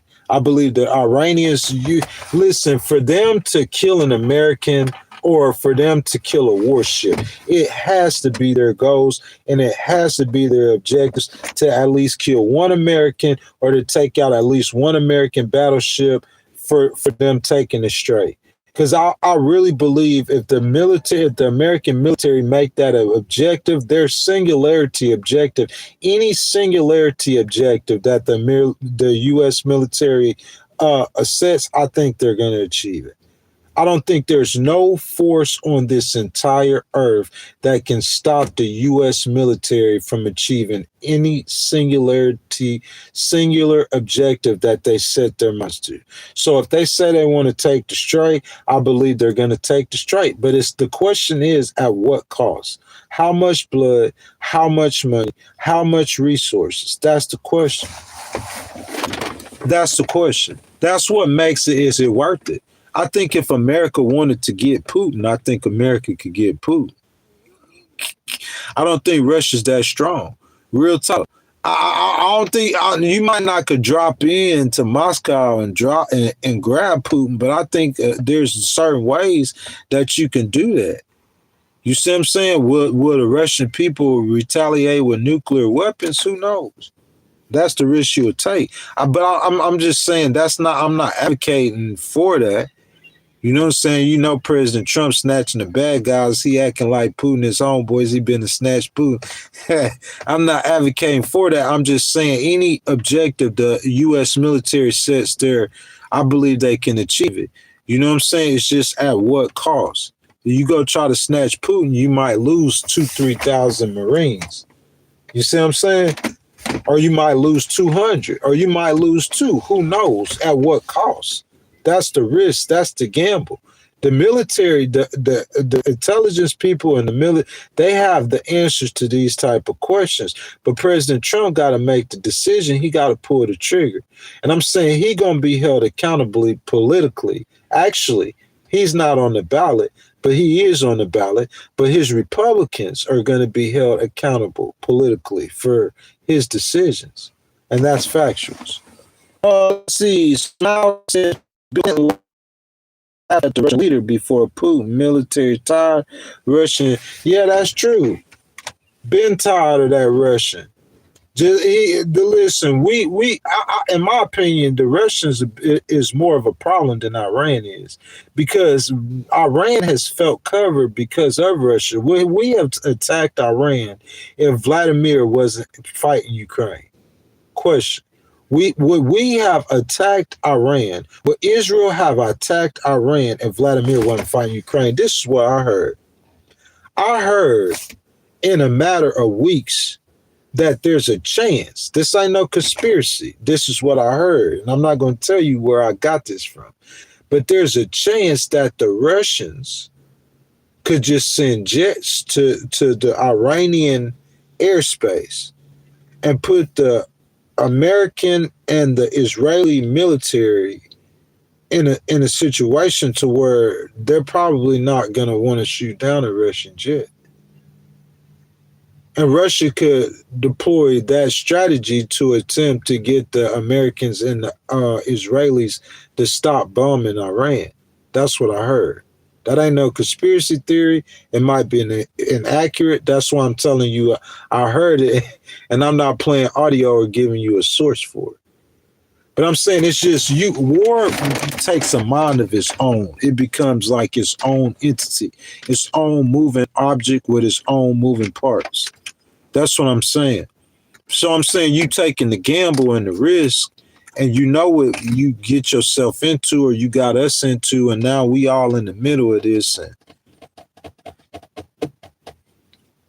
I don't know how the first way out of it. Somebody says, enjoy those Ohio gas prices.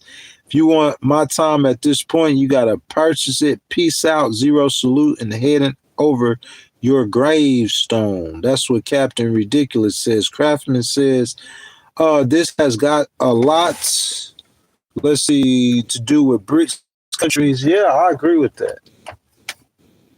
A lot to do with BRICS countries. What's up, the Petersburg address?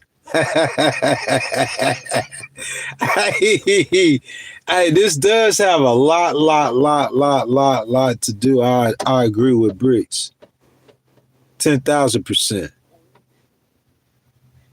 You say Russian vibes be a trip how they play. Yeah, it is. It is a trip how they play. You know what I'm saying? But I don't like, bro, like, it's like this. Either you gonna stand up and be a man, or you gonna be a coward. And I think we have a lot of cowardness in our country. I just do. I believe that, man. Like, I really do. You know what I'm saying? And because of being, that's why you have to fight wars that you don't have to fight, because you didn't spend too much time being a coward. If you spend that time standing up, if you stood up to Putin correctly, you never would have had to fight Iran. I promise you. The reason why the diplomacy didn't work, listen, If you rock with us, you're gonna get something profound. Then my big homeboy. You know what I'm saying? So say my big homeboy, he went over there to your little homeboy. He just hit him with one of them sucker punches real quick. Just hit him in the top of his dome. Stunned. You know, he thought it was gonna be an easy win. So say my little homeboy came back and he hit him with a right hook. And so now they squabbling. And me and your little homeboy just sitting over here. But my little homeboy and his big homeboy, they over there squabbling. They fight. And I'm supposed to be the big dog. So I look over there at your big homeboy and I say, hey, man, why you over there hitting my homeboy? I'm trying to help my little homeboy, but you know what I'm saying? He holding up, but they squabbling. So now I got a problem with your little homeboy. Why would your little homeboy listen to me? Y'all get that? Why would Iran, diplomacy ain't gonna work without President Trump should have known that diplomacy wasn't gonna work. Because you didn't stand up to Putin. If you let Putin get away with it, you know, Iran, that's their ally. Vladimir, that's their ally. If you let Putin get away with it, then we gonna try to get away with it. Why wouldn't they try? You didn't stop Putin, then why would we listen to you? Well, Putin, they homeboy. Putin went and attacked Ukraine, you couldn't do nothing about it. So Iran, they defiant and arrogant just like that. 100 million people, this is a big country. You gonna come poke us in the eye, we ain't finna listen, you ain't doing. But I'm saying if you was cowardly, if you stand up to Putin the way you supposed to from the get-go, then when you go negotiate with Ukraine, go negotiate. You gonna attack the little dudes to try to get the big dude's attention. You attack the big dude, and all the little dudes gonna fall in the line. That's what I'm saying. Your diplomacy skills gotta. We seen President Trump, the diplomacy skills with Kim Jong-un. That's what I'm saying. Like the diplomacy skills just gotta get a little better, man. You gotta get some diplomats who can make that stuff happen and get done. I like what he's doing in South America. President Trump, I guess South America probably the intermediate foreign policy. That's intermediate level. Middle East, that's expert level. But in South America, he's doing really good. Like, before you get at Cuba, first you choke them off, and second, you get a coalition together before you even go in at them. I'm saying he had the coalition together in Iran, but I'm saying that move he made on, that's Israel's war. It's like that was Israel's move. You see what I'm saying? Hey, boy, a pissed off veteran says, Arizona, why did I say what I said to you, dummy? Go ahead and repeat what you said prior to me saying that. Tell him, my boy. Group troops, Russians are not very good. Ground Russian troops, they not. They really aren't.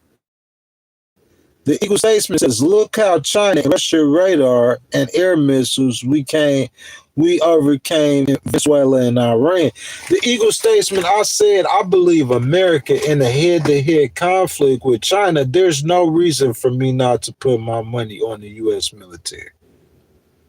When the Chinese military last been in a conflict, they got a bunch of weapons that's never been tested really in live action. They got a lot of AI. They building aircraft carriers. They get nuclear weapons, but I'm saying they got a lot of weapons that's never been tested in live action. Their commanders and their generals and their troops, most of them never been in a live conflict. I think they'll have to fight some wars over some centuries and decades to have the experience. They don't spend as much money on their military the United States does. There's no reason I would put my money on China besides they got more troops. But we see in the age of artificial intelligence, it don't matter how many troops you have. Look at Ukraine and Russia. You see what I'm saying? So there's no reason I wouldn't put my money on the U.S. military. That being said, though, you know, that's a whole different price to pay, though, when you're talking about politically. And you talk about how much money you got to spend and how much blood you're going to lose to do it. That's the reason why you try not to do it. That's the reason why you get your diplomatic skills up to snuff. Spend $2 million a missile on your diplomatic skills. Spend $1 trillion on the diplomatic skills. If you could use diplomats, you could, because see, there's no cost to diplomacy. You see what I'm saying? There's no political cost to diplomacy. As a matter of fact, it's probably much more of a, listen, I'm over here, I'm negotiating with Iran. Go stay tough, negotiate. They're not trying to do no deals. Okay, give me 7 days. Knock their teeth out. 7 days, I'm out.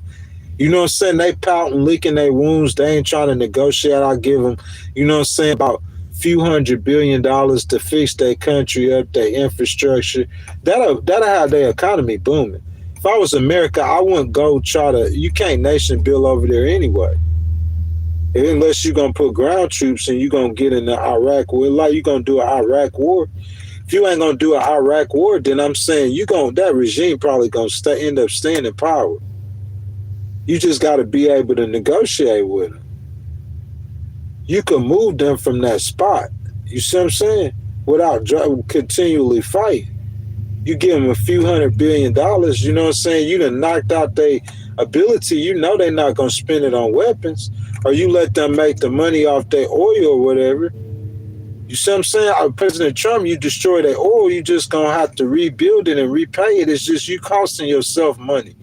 Dropping all them bombs. I mean, I'm saying in and out, in and out, in and out. So now you doing, and now you doing, and now you doing, and now you doing, and now we doing. And that's where we at, y'all, with this situation. Now we doing.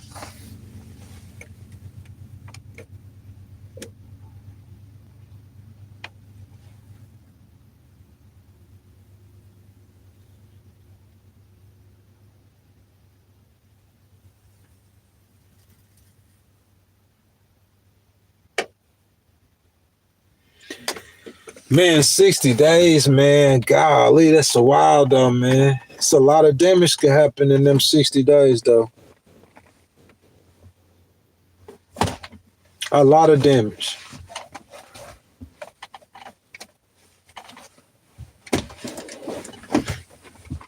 A lot. That's all I can say, man. There's a lot of damage that can happen in them 60 days. A whole lot of damage to the economy. A lot of damage to President Trump politically. In a lot of ways, man. I just think that's too long. I definitely wouldn't advocate for spending that much time there doing the things that they're going to do. But what can I say, man? I'm just one person. I'm just myself. President Trump's made the decision to do it. That's what they're doing. And that's where we at.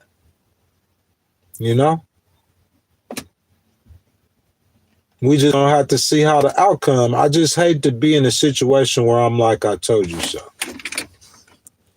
You know what I'm saying? I hate to be in that kind of situation because I think that's how it might end, y'all. Sunday morning, members only content, 2 hours. Let's see if you guys want to donate to the channel. You see what I'm saying? If we could get some channel memberships in here, that'd be great. Y'all know how I do about this time, man. You know what I'm saying? I'm hop out and let y'all view this great scenery. You know what I'm saying? Great scenery, man. I can't wait to take y'all all across America again. Different states, different parks, different spots, and bring y'all great scenery like that all across America. Till that time, the Hudson Valley up here in New York gonna have to do, y'all. If y'all haven't liked the video, y'all go ahead, double tap the screen, subscribe to the channel, hit that notification bell, guys. This is the channel member time right now, man. Y'all can hit the button with the $ in it to become a channel member. I'm trying to get all the content up for the channel members. You know what I'm saying? So this is a member stream. So if you guys want to watch this content again, you got to get that channel membership. You know what I'm saying? So guys, I appreciate y'all, man. We not finished yet. Y'all can finish up down below in the chat. And then when I come back in, we'll go for a little bit longer, y'all.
Man, it's so nice out here, bro.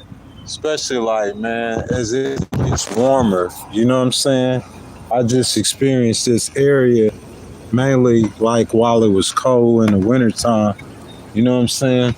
Like, you guys, I wish I could have shared the experience with you. I seen like the most beautiful girl, one of the top 100 beautiful girls I've seen in my life, probably top 50.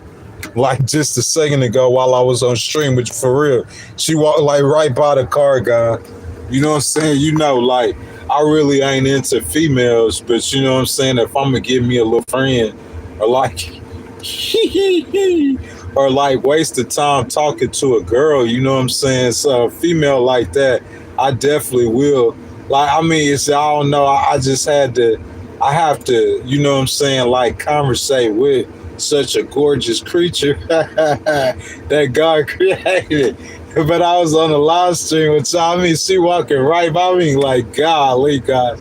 She was like, for real, worth me telling y'all about she was a looker, man.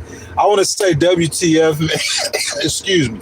I appreciate it, my brother. You know what I'm saying? Y'all, WTF gifted 10 channel memberships. So we got 10 new channel members. That's 40 new channel members, guys. As soon as this live stream ends, you will not be able to access this content unless you are a member of the channel. So thank you to WTF for that 40 new channel memberships. That being said, it's like I have to do content from my channel members like every other day. You know what I'm saying? That's a new live stream once a week for members only. I'm gonna start doing members only live streams. You can only get in this live stream if you are a channel member. And then of course the shorts. I made a short this morning, but I'll start recording content that's only for channel members, doing posts and everything. You know what I'm saying? That being said, man, we could continue the conversation. I'm happy for all of you guys who are in the stream and who are channel members. I'm happy, or who are not channel members. I'm happy for all of you guys coming in support. You know what I'm saying? Participate. And that's how you will become a member of the channel. You have to get in the stream where the content is offered to everybody. So I appreciate every last one of you guys coming and letting you guys' voice be heard. You know what I'm saying? And then, you know, for the people who are added as channel members, I want to welcome you to Legal Wars Live. You know what I'm saying? And WTF, once again, thank you.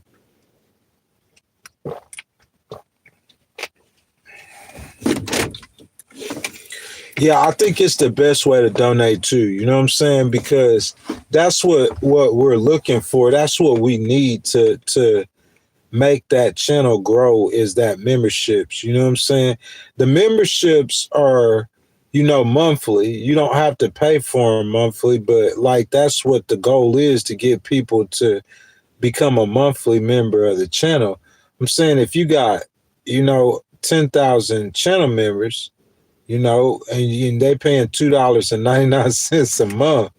You know, if you got 1,000 channel members and they paying $2.99 a month, you know what I'm saying? That's $3,000 you getting, because you know, the ad revenue on YouTube is not as good as you think it is unless you have a channel like Candace Owens. She's been streaming for 10 years. You know what I'm saying? You got the streamers like Academics. He probably been streaming longer than that, about 15 plus. You know, you build your live stream. I've been streaming for about 1.5 years, and then on top of that, I'm still doing vertical live feeds. So, you know what I'm saying? That all plays a part in to the viewership and everything that you have on the channel. You know, most definitely. But I appreciate the support, man. I felt like this Sunday, man, I need to come out. We need to talk about the obvious, the elephant in the room. And I mean, we're going to talk about this war for a minute.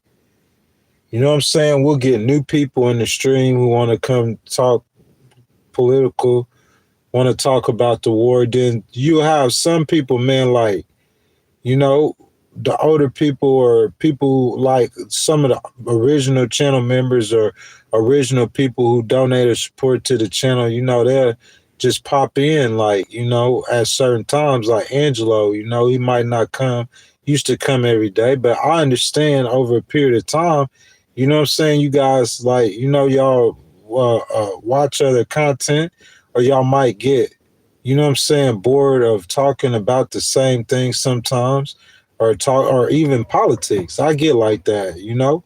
I know I do this live stream, so I gotta watch it. But there's times when I feel like watching country style, you know what I'm saying? And watching some cooking, or watch, like, you know, just different kind of stuff. Watch academics, him talk about these rappers who beefing with each other, just so I could get a good laugh in, you know what I'm saying?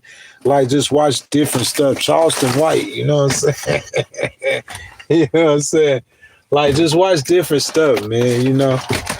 But, yeah, man, I like politics, though, man. I love my country, man. You know what I'm saying? I want the best for my country. I believe that America, you know what I'm saying? I wouldn't say that America is in decline. I would say that there is the threat of America being in decline, you know? Like, I believe for the last, you hear, like, every election, this in 2028, you're going to hear this, like, being the most consequential election of our lifetime. And I believe that these elections are the most consequential elections of our lifetime, because we are, like, in situations to where, you know what I'm saying, the future of our world is being decided. You don't understand how big the moment you are in while you're in the moment. But some of us could see that, and we can understand that. So, yeah, man, pray for our troops. We pray for their safe return, and we pray for, you know what I'm saying, a quick return. Like, you know, I told you guys where I stand with it. You know what I'm saying? If I could tell President Trump, you know, 7 days I felt was long enough. The longest amount of time I could see you spending in there is 3 weeks. And I think I said that before on the live stream. I said both of those things. I said I think 7 days was long enough, and 3 weeks is the longest time you.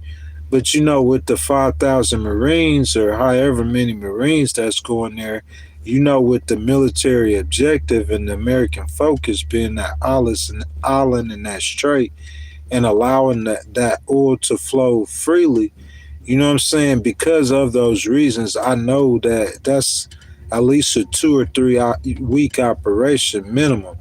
You know what I'm saying? It could turn into something much more longer than that, something more bloodier than that, something more expensive than that. And that's what I'm saying.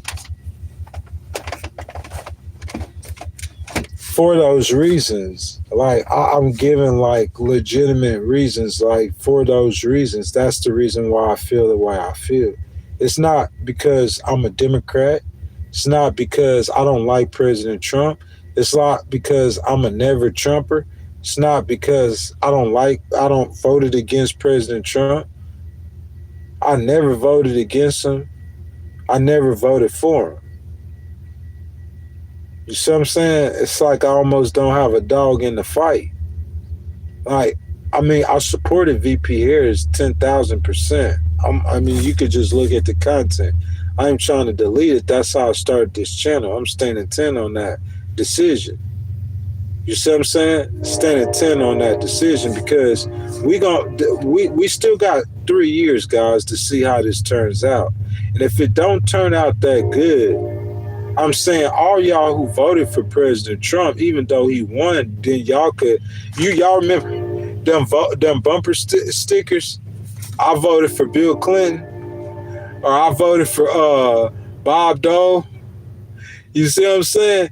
Like, if it don't turn out that good, you gonna be like, man, yeah, like you hear Nick Fuentes say about Kamala. That's just how it is. You know what I'm saying?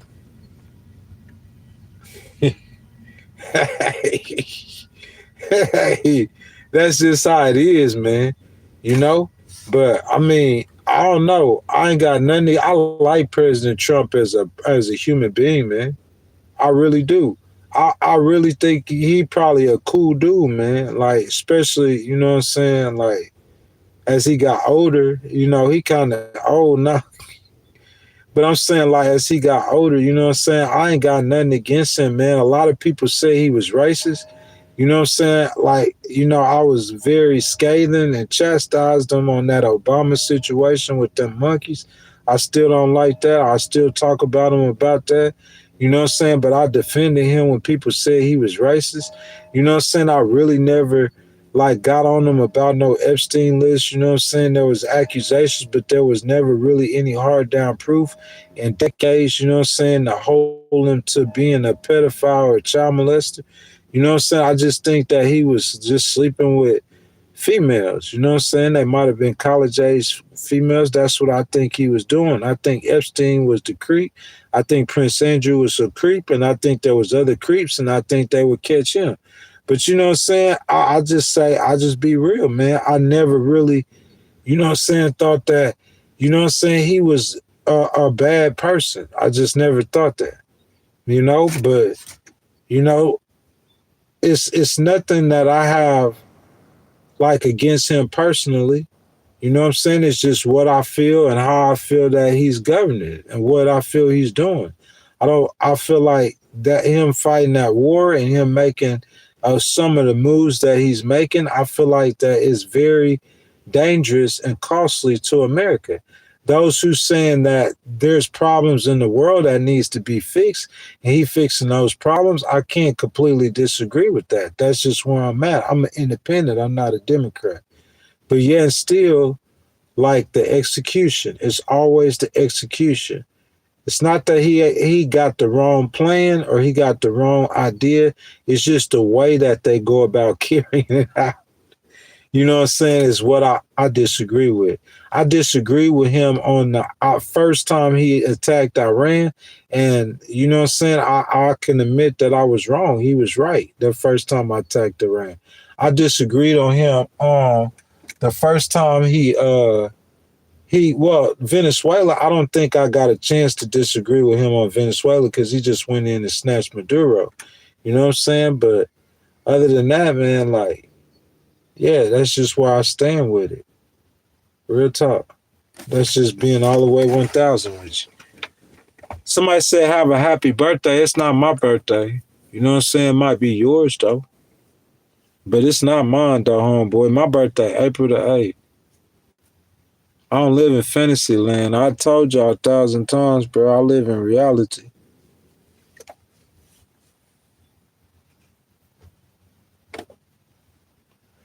You said you playing your trump card. It ain't about playing no trump card at all. I'm playing my real card. I'm a black man playing my real card. I have a card that's called Real and Authentic. That's the card that I have. And I just play that card. That's the card that I'm playing. I'm just being real with you. It ain't got nothing to do with like me liking or disliking President Trump. That's neither here nor there. I'm a very cool guy at my core. So like you usually have to do something to me for me not to like you. President Trump is a likable guy. That's why he has the popularity that he has.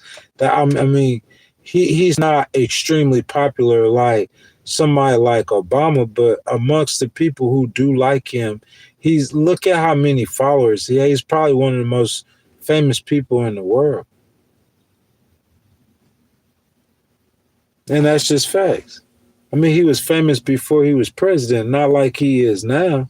But I'm saying he's been in the limelight for the better part of 40 years. If you ain't heard of Donald Trump yet, I mean, people who in the rainforest, they done heard of Donald Trump by now. I mean, come on. Somebody said been watching them since the 70s. That's what I'm saying. The whole world done heard of Donald Trump by now. He's got to be the most famous person in the world. So that's what I'm saying before he become president. I remember Mike Tyson. Look how much Mike Tyson like him, bro. And I remember seeing him with Don King, 50 Cent, like P. Diddy. I'm talking about back in the day, like whenever, you know what I'm saying? It was cool. Like, you just cool. And he was just a cool dude, man. We thought he was funny and everything. You know what I'm saying? Like, I didn't know nothing about no Jeffrey Epstein or nothing like that. You know? And I mean, you know, we like, as far as him being like a playboy type dude, he was just married, but that's just the way the business was. That's New York City with the rich, famous people. The Epstein list is really a billionaire list. If you hear somebody say that, they got that from me because I said it in a live stream. I said it explicitly, just like I'm saying it even clearer. I was way more passionate. How many broke people on the Epstein list? How many people that's not at least a millionaire on the if you probably couldn't get in that house if you didn't have at least hundreds of thousands in the bank. But that's really billionaire. That's a billionaire list. That's what them billionaires do in the closed doors. It's just Jeffrey was so stupid. Jeffrey was so stupid, he got caught and exposed, and we got to see what billionaires do behind closed doors. But that's what they all do behind closed doors. They all got stories, bro. Imagine if you had as much money as you want. You could do almost, bro, listen, you see that girl that I seen walking by here? I could roll this window down just like this. First of all, I'm going to probably be sitting here in a $500,000 or $1 million car. So that's going to get her attention. I'll roll that window down and I tell her I'll give her $250,000. If she got kids, you get your babies. But other than your babies, $250,000 and anything you got doing, I give you that just to start with. I'll pay you a salary. I'll pay you $1 million a year. You just going to be my right hand man, girlfriend, whatever I want you to be. I might just come see you once a month, or I might just have you work for me and just not even make you jealous with the other girls that's going to be around you and not even talk to you. Whatever I want. See what I'm saying? If you got that much money, you can be whatever you want to be. You're going to have females tell you no. You're going to have people tell you no. You're going to run into people like Ghostwriter who got morals and values who might tell you no. But you just ignore them people, go right past them people and go to the ones who will say yeah. And you almost could do anything you want to do. That's what I'm saying. That y'all don't understand tax the rich. It's more than just trying to make rich people pay more money than on it. It's a whole psychology, bro. It's a whole psychology. It's not an Epstein list, it's a billionaire list. Epstein was just one of many rich people that do that. I'm saying, how could they come up with to even say the words that if I was George Bush, I would sue somebody. If I was the junior, second Bush, because his daddy, they putting dirt on his daddy name, said he had sex with a black male and drank the baby of blood. You know, that's in the Epstein list files, ain't it? I'm not tripping. That's what I'm saying, man. This crazy stuff. So I don't like or agree or nothing billionaire. Elon, I told y'all, Elon Musk is the only billionaire that I like. I don't like no billionaires outside of Elon Musk. I don't know any other billionaires that I like besides Elon. I ain't never worked. Well, I have worked for, I guess, the Walton family. Like, they're super cool. Like, I think they good people. You know what I'm saying? McDonald's owned by there's businesses that I think are good businesses. They take care of employees pretty much. And I like them. But I'm saying, like, as far as individual billionaires like that Clash, Jeff Bezos, all of them, I guess I like Mark Cuban too. He cool. I know a couple of billionaires who cool, man. You know what I'm saying? Like, you know, they say Michael Jordan, he a billionaire, he cool. I guess you say, you know, Jay-Z, he's super cool. But I'm saying, man, billionaires, I really don't like no billionaires. You know what I'm talking about, them kind of billionaires. I really don't care for them, though. I don't like them. I think our system is set up to where they could win and profit and just do the work. Our country is controlled by a few families and a few men. Y'all just don't understand that. I just gave you an example. If you get the money, if you got enough, Elon got a whole, I was watching it this morning, where SpaceX at, he building a whole city down there by Brownsville, South Texas.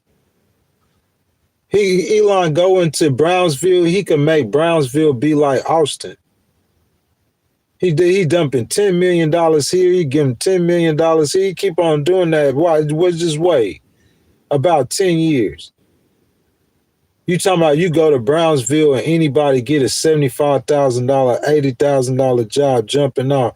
Boy, anybody 25, between 25 and 40-year-olds and older from New Mexico to Mississippi, Alabama. All you got to do is broadcast that he down to SpaceX hiring like that. Even if he need engineers, oh, he paying $200,000. Man, please.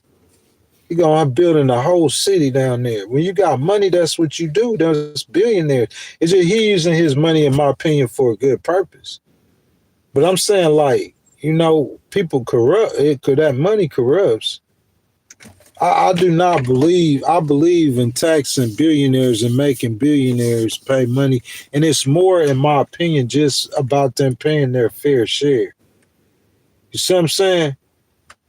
It's not an Epstein list, it's a billionaire list. Just Epstein billionaire list. Just that's what you need to call it. The Epstein billionaire list. Because I told y'all, everybody on the Epstein list. Didn't I tell y'all, every last one of them they somewhere on the Epstein list. It's just something that we caught. You know how many Jeffrey Epsteins are walking around out there right now in America? Prince Andrew was one of them. Because we know about what he did with Jeffrey, what he did on his own time, what he did in England, what he did in Australia and Canada, what he did in America. You think Prince Andrew, the only time he was messing with young women is when he was with Jeffrey Epstein?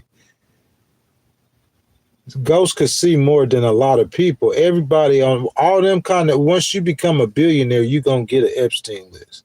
I couldn't get $1 billion. That's why God said it's easier for a camel to enter the eye of a needle. You see that pen?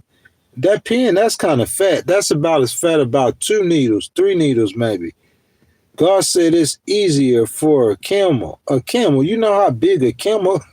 You talking about a camel, you talking about one of them things they ride in the desert. One of them big, nasty humpback. You know what I'm saying? It's easier for, how many pounds they weigh? Over 1,000, I would imagine. They bigger than horses, right? Heavier than horses, right? It's easier for a camel to enter an eye of a needle than a rich man to go to heaven. Once you get that $1 billion, bro, it's going to corrupt you. If you got any sexual fantasies, you're going to fulfill all of them. That's why I said when I started the live stream that some men, it's innate in some men to kill or have a desire to kill, a lust to kill. And so they might not be sexual deviants. They might be life-taking deviants. Really, real talk. So it's just different sins for different men that they have. And if you had that much money, you're going to be doing one of them or all of them. I don't care who you are. And you could be a preacher, you're going to be that. It's just that money is just the root of all evil. Money is the root of all. God ain't saying these scriptures. You can't ignore these scriptures because you want to be rich and comfortable and have power and get a bunch of money. You walking on that road of perdition to corruption. I'm trying to tell y'all. $5 million, 10 million max. Anything over 10 million, I give it away. I put that on everything I love, boy. You finna make me get in trouble in here. Real talk. On the most precious thing I love. Over 10 million, I give it away. I don't need it. I might buy a $20 million house. Oh, you gave me, I got 30 million. I'm gonna blow that 20. Anything over 10 million, I'm gonna blow it.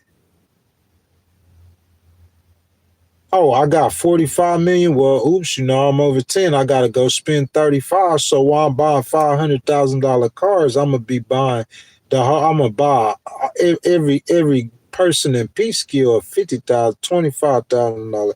That's just how I get down. That money be gone.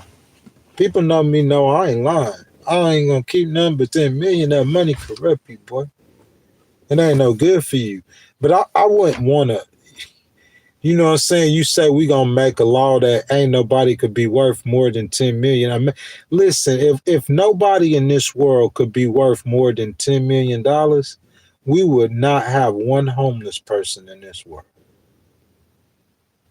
You know how much wealth you would have if you took away everybody's wealth but 10 million. Everybody in the world will have 10 million. You could give everybody in the world the same amount of money, $10 million.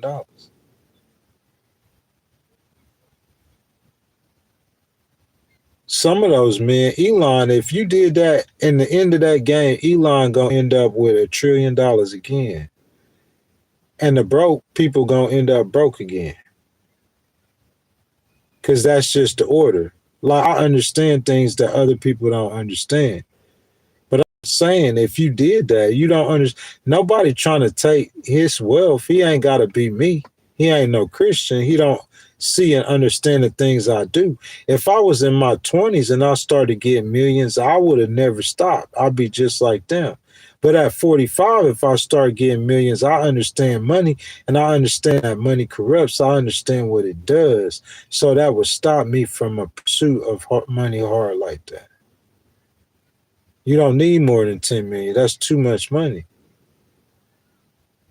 You're going to start doing things with that idle mind. You know you ain't got to work. You ain't got to get out of bed if you don't want to. Be laying up with females. And then when that female comes, she going to be on some drugs because she's sleeping with more people than you. So she got to do drugs to cope. So she going to be on drugs. She going to want you to snort that cocaine with her. Because she going to have the drugs there. She going to make you get her drugs. That's part of her doing what she got to do for you. Yeah, 50,000 for the whole weekend. 50,000. And I'm saying, you ain't the only dude she going to do this with. Every rich dude in Hollywood she done that with. The fine ones, they pass around like a piece of bread. I'm saying that's the life not for ghosts. See, if I was in my 20s, you could have sold that to me. At 45, you can't. I ain't buying too much of nothing. Y'all feel that, man? You know what I'm saying? I just be as real as I can, man. That's why looks are deceiving, though. That's what I'm saying. Looks are deceiving.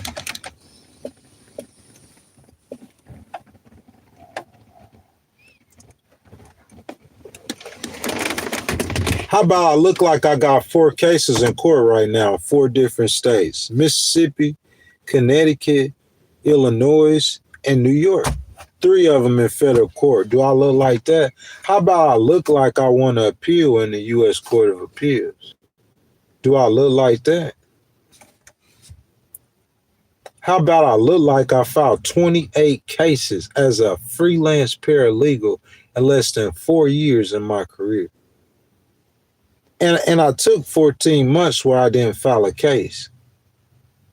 So that means go ahead and give me whole 4 years and take 14 months off that 4 years. So less than 3 years, 28 cases, bro. When I'm active, I do about a case a month, a whole case as a paralegal. Never worked for an attorney, no law license. Do I look like that? That's what I'm into. I talk about the pretty girl. You know what I'm saying? She exceptional. You gonna see that once every 3. I've been here 4 months. I ain't seen that since I've been here. And I don't expect to see that again. That's exceptional. I'll talk about the pretty girl, but I'm not chasing her into the pretty girl. This is what I'm into, what I'm talking about right now. That's what I do.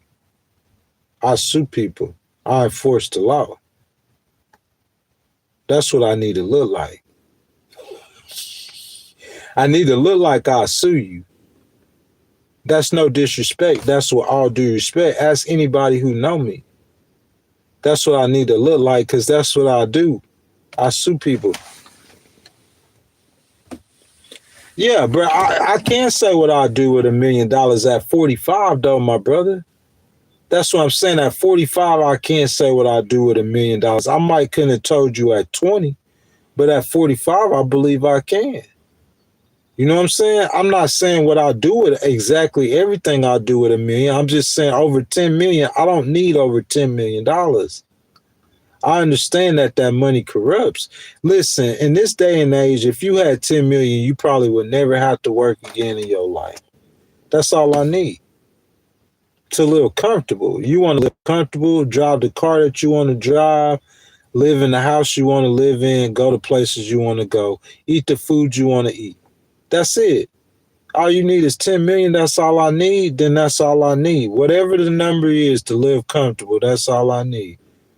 To be able to go to Bali for 2, 6 months, a year if I want to. That's what I want to do. Go record content on the other side of the world while I'm filing my cases. Gotta file the cases. That's what I do. I'm a justice fighter. That's the life I want to live. You know what I'm saying? If I find Miss Beautiful, she ain't gotta be that beautiful though. Real talk. That's gonna get my attention. Cause you know what I'm saying? I used to in something like that. You know what I'm saying? Like that, like a girl that's that gorgeous, like that, that's like a creation of God. Just like dudes be into nice cars, like that's just what I was into.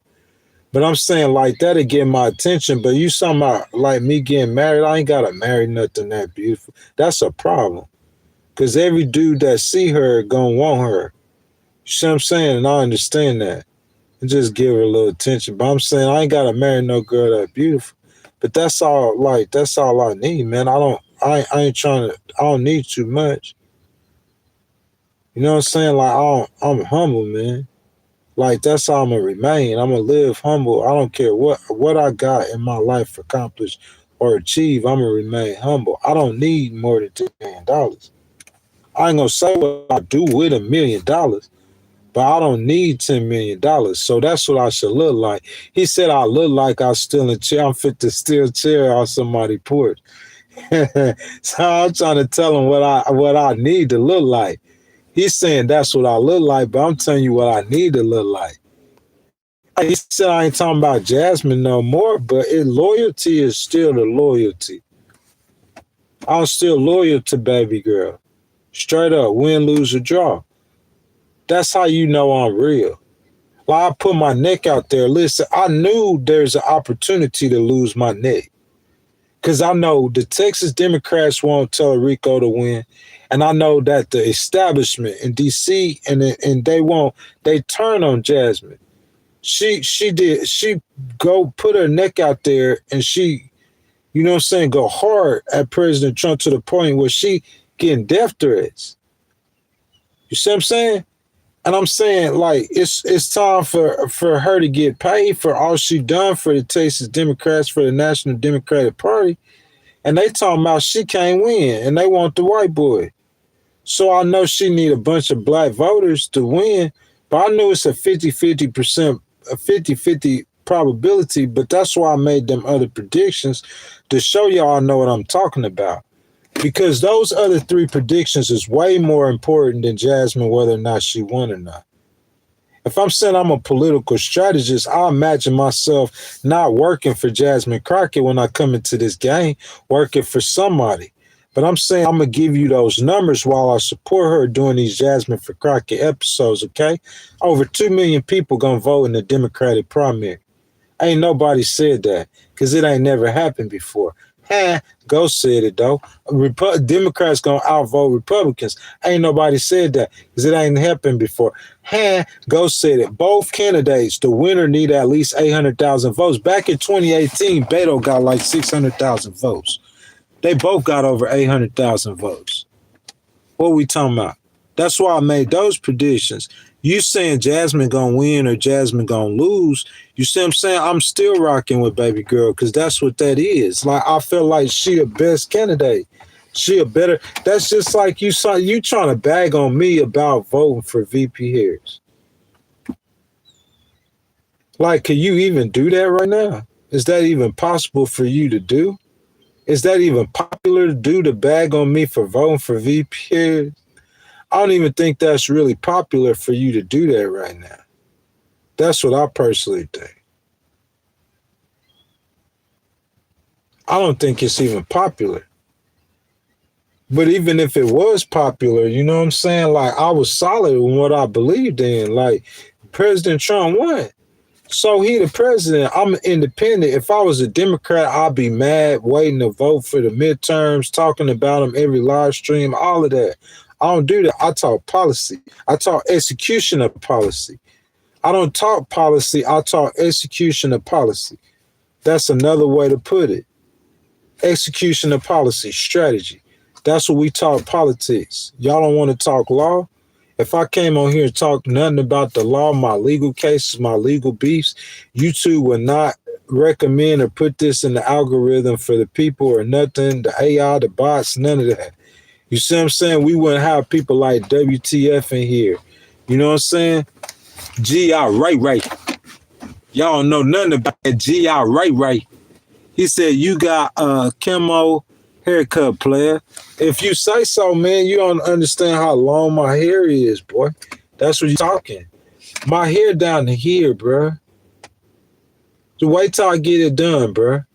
My hair, I'm finna get it done like real soon. I ain't even gonna talk this time, though. Y'all finna see, though. Ha ha. Y'all gonna see, bro. I do legal cases, bro. I got legal money, bro, waiting. So when it come in thousands. The least I got on the table is 6 racks.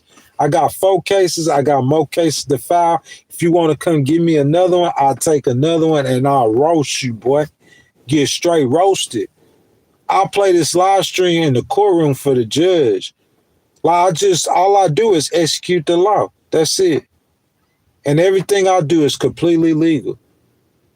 You play with it, you get roasted. You like that, huh? You play with it, you get roasted. You feel me? It's subjective and now it's personal. It could be as personal as you want it to be. You feel what I'm saying? I ain't never ducking no smoke. Ask somebody about me, boy. I don't care what kind of smoke it is. I'm gonna get the ups on you in the end. Cause I could put you in court. You can't beat that. I don't care how much money you got. If you keep getting sued, you gonna end up paying. The richest people in the world pay the most money in lawsuits. Ask America how many times the U.S. government then got sued in the last, since President Trump been in office. Thousands of times. Thousands of times. You know how much money you think America done paid in them lawsuits? You keep on getting toasted, you gonna cut off that money. That's the thing about I don't need nobody to help me to do no lawsuit. I could put anybody in court within 72 hours from anywhere in the world. That's amazing power. I have the power and the ability to put anybody, I'm talking about in the entire world, in court within 72 hours. I could do it from Bali. If I had beef with you up here in Hudson, New York, I could ride, take a Uber or the train down there to JFK.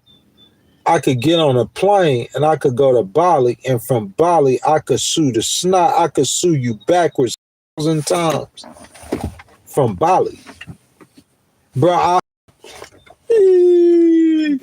I'll be down there, bro, with the cameras out, you know, pull the cameras out and get the popping, you know what I'm talking about? Hey, I start recording, you know what I'm saying? Get down there and start recording and everything. And like, you know what I'm saying? Go in the room, man, you know how they had the bungalows, you know what I'm saying? The whole thing wide open. You know what I'm saying? On the water, bro. And I'm just sitting there typing a lawsuit on you, bro. Finna skin you up for a good $100,000, $200,000 lifestyles, lakes and lawsuits, bro.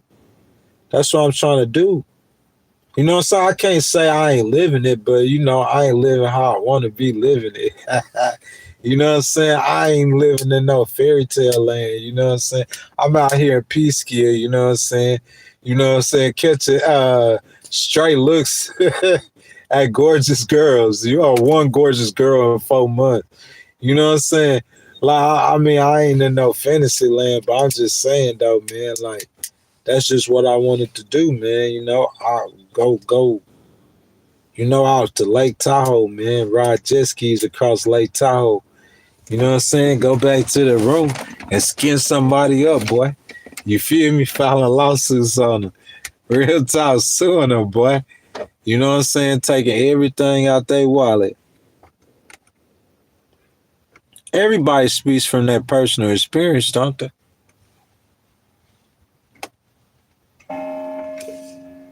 Don't everybody speak for their personal experience? Maybe they don't.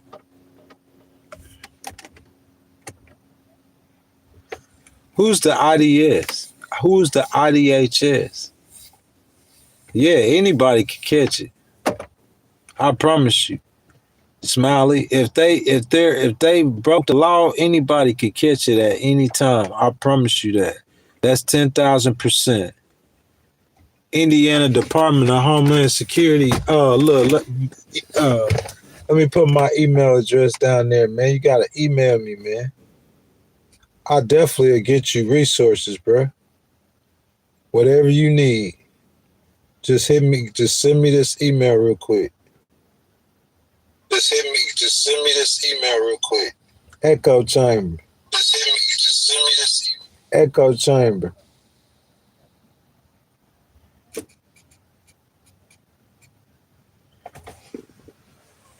So if any of y'all have any kind of legal problems, any kind of legal issues, you know what I'm saying? I don't have to necessarily represent you guys, but I definitely will send you the resources. You know what I'm saying? If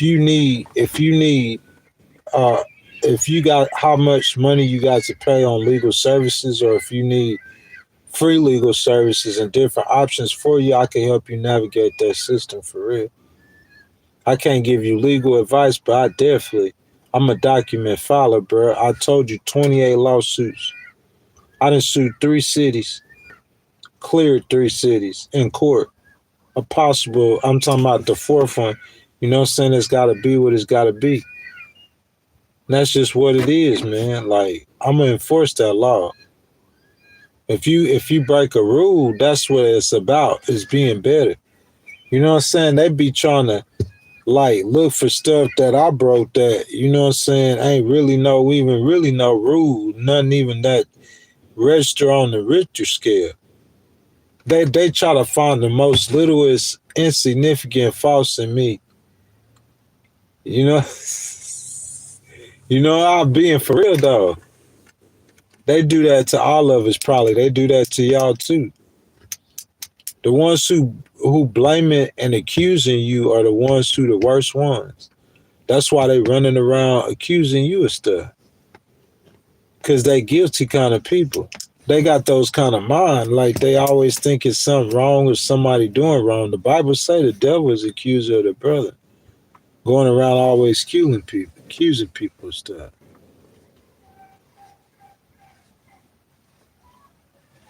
Tony, if you got a good case, man, y'all got my email address for real, man. I'm trying to tell y'all, man.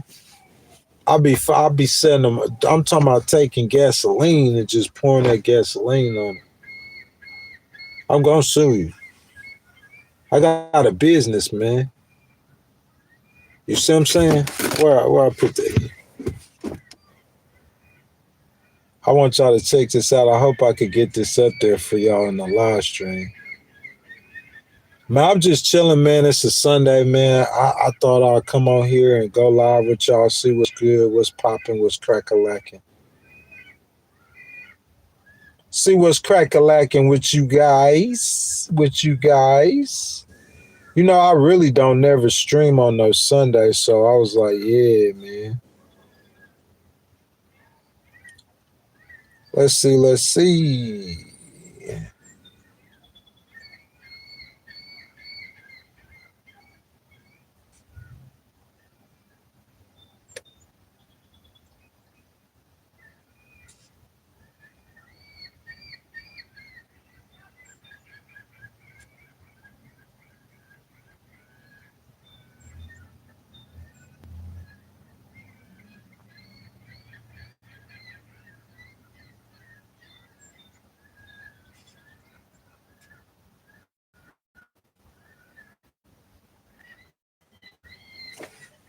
That link down in the chat, you guys can hit the link. I'll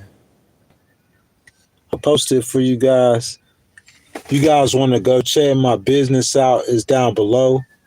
www.bizapedia.com. You know what I'm saying? Bizapedia.com. You know what I'm saying? Y'all could go ahead and check out A Miller Ray Legal. This is our 4th year, founded July 7th, 2022 in good standing. You know what I'm saying? 28 lawsuits in. Got 4 of them right now popping, crackalating. 4 different states, 3 in federal court. You know what I'm saying? Let's get it. Yes, sir. Yes, indeed. Yeah, man. Michelle, let's get this money, man. That's what I'm trying to do, man. I tell people, man, listen, when we go to school, they teach us trigonometry, calculus. They don't teach us no law. What law classes we get in secondary school?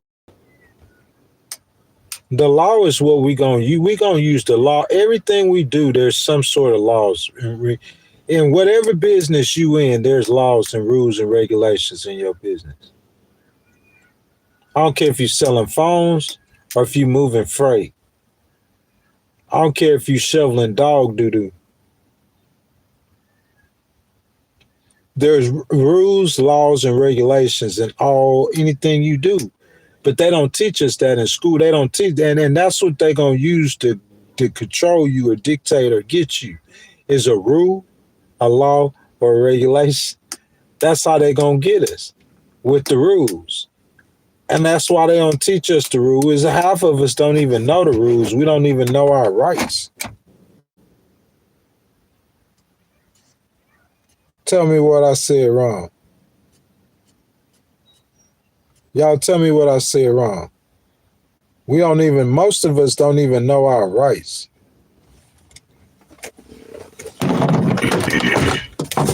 So, you know what I'm saying? That's why I'm a big proponent of the law, man. I support the law. I support executing the law. I support all of that good stuff.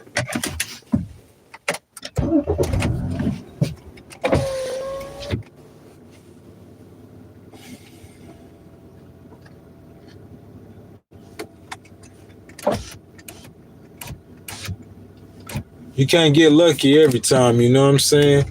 You can't get a 10 every time, because that's why they're 10, because you're going to see them once every 3-4 months. Bro, I promise y'all, I don't be tweaking on the females, y'all know what I'm saying?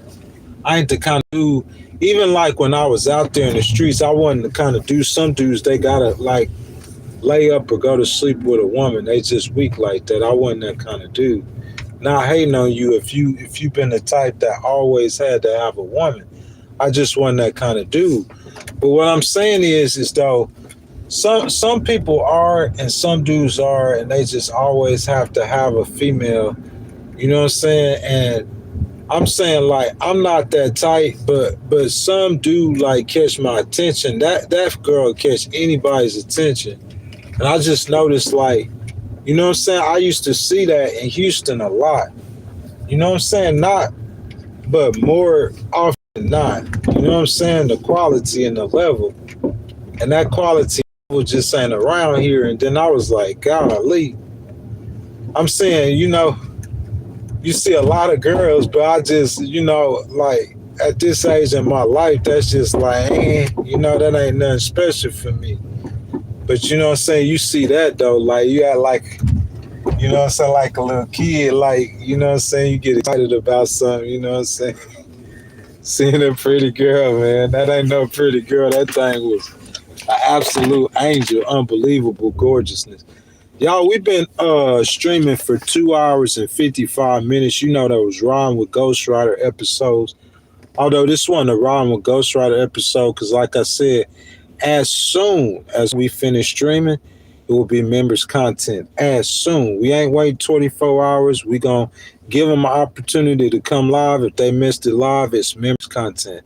But guys, I'm not dipping just yet. You know what I'm saying? I'm going to try to let y'all get with me at least till I get to go get me some food, man. It's about the time, you know, fat boy got to eat.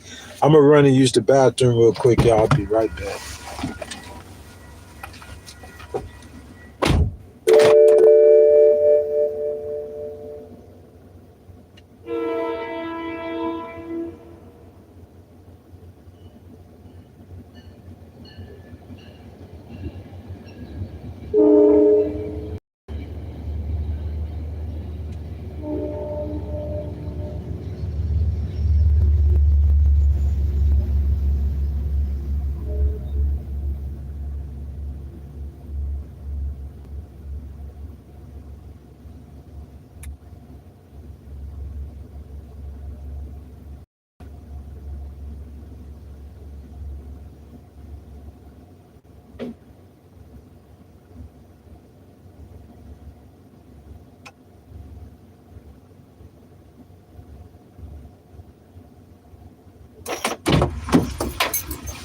Man, it's really a nice day out here, y'all. I ain't even gonna lie, because it says that, let me see what temperature it is out here. It says it's 35 degrees, man. It ain't no way that's 35 degrees. I don't know why BMW lying to me. I don't know, though. If I look at everybody got on jackets and stuff. But, man, it don't feel like it's 35 degrees, man. It feel like it's about maybe 55. Feels good out there, man. Maybe if I stay out there for too long, it's going to get cold, man. Sun's shining, too. That's another thing, man. It was, y'all know, if y'all follow the content, and I used to, you know what I'm saying, like, show the outside of the areas where I'm streaming from, saying, like, it was snowing. Like, I done live streams in the car during blizzard. I think the second blizzard, the last blizzard, where we got 2 feet of snow, snowing that one day, and then the next day, that next morning, I was in the car to live stream in the blizzard, man, during that morning, man. You know what I'm saying? So, like, you know, all that snow out here on the roads, I'm saying it's all gone. Like downtown, you ride through the cities, ain't no snow on the streets. You know what I'm saying? It's still March, you know, but, you know, about the middle of the month, you know what I'm saying? Like I said, it said it's 35, but it feel like it's 55. If you look at, like, if you look at, I think if we're going to look at weather in New York City, if you look at the weather in New York City, bro, it's a girl, she was walking, bro, I put this on everything.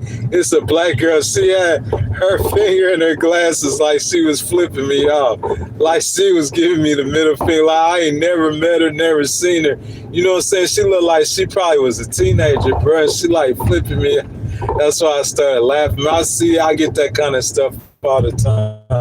But yeah, man, if you look at the weather in New York City for April, man, it's like 60 degrees down there. You know what I'm saying, man? So, like, I think that's pretty cool, man. It's like, it's about time to do some outside live streams. You know what I'm saying? Just some things just fall in place, man. And I just turned the chapter from on this journey. You know what I'm saying? Because it's definitely chapters to this. You know, I took off on July 17th. You know what I'm saying? When I left, like, I had my goal was to get justice. You know what I'm saying? I filed a few lawsuits. You know what I'm saying? Since July 15th, I filed 6 lawsuits. And I got more to file. You know what I'm saying? Like I said, the goal is justice, man. You know? So that's what kind of journey I'm out here. I'm out here on the justice journey. Smiley says, I'm like a lizard, kind of.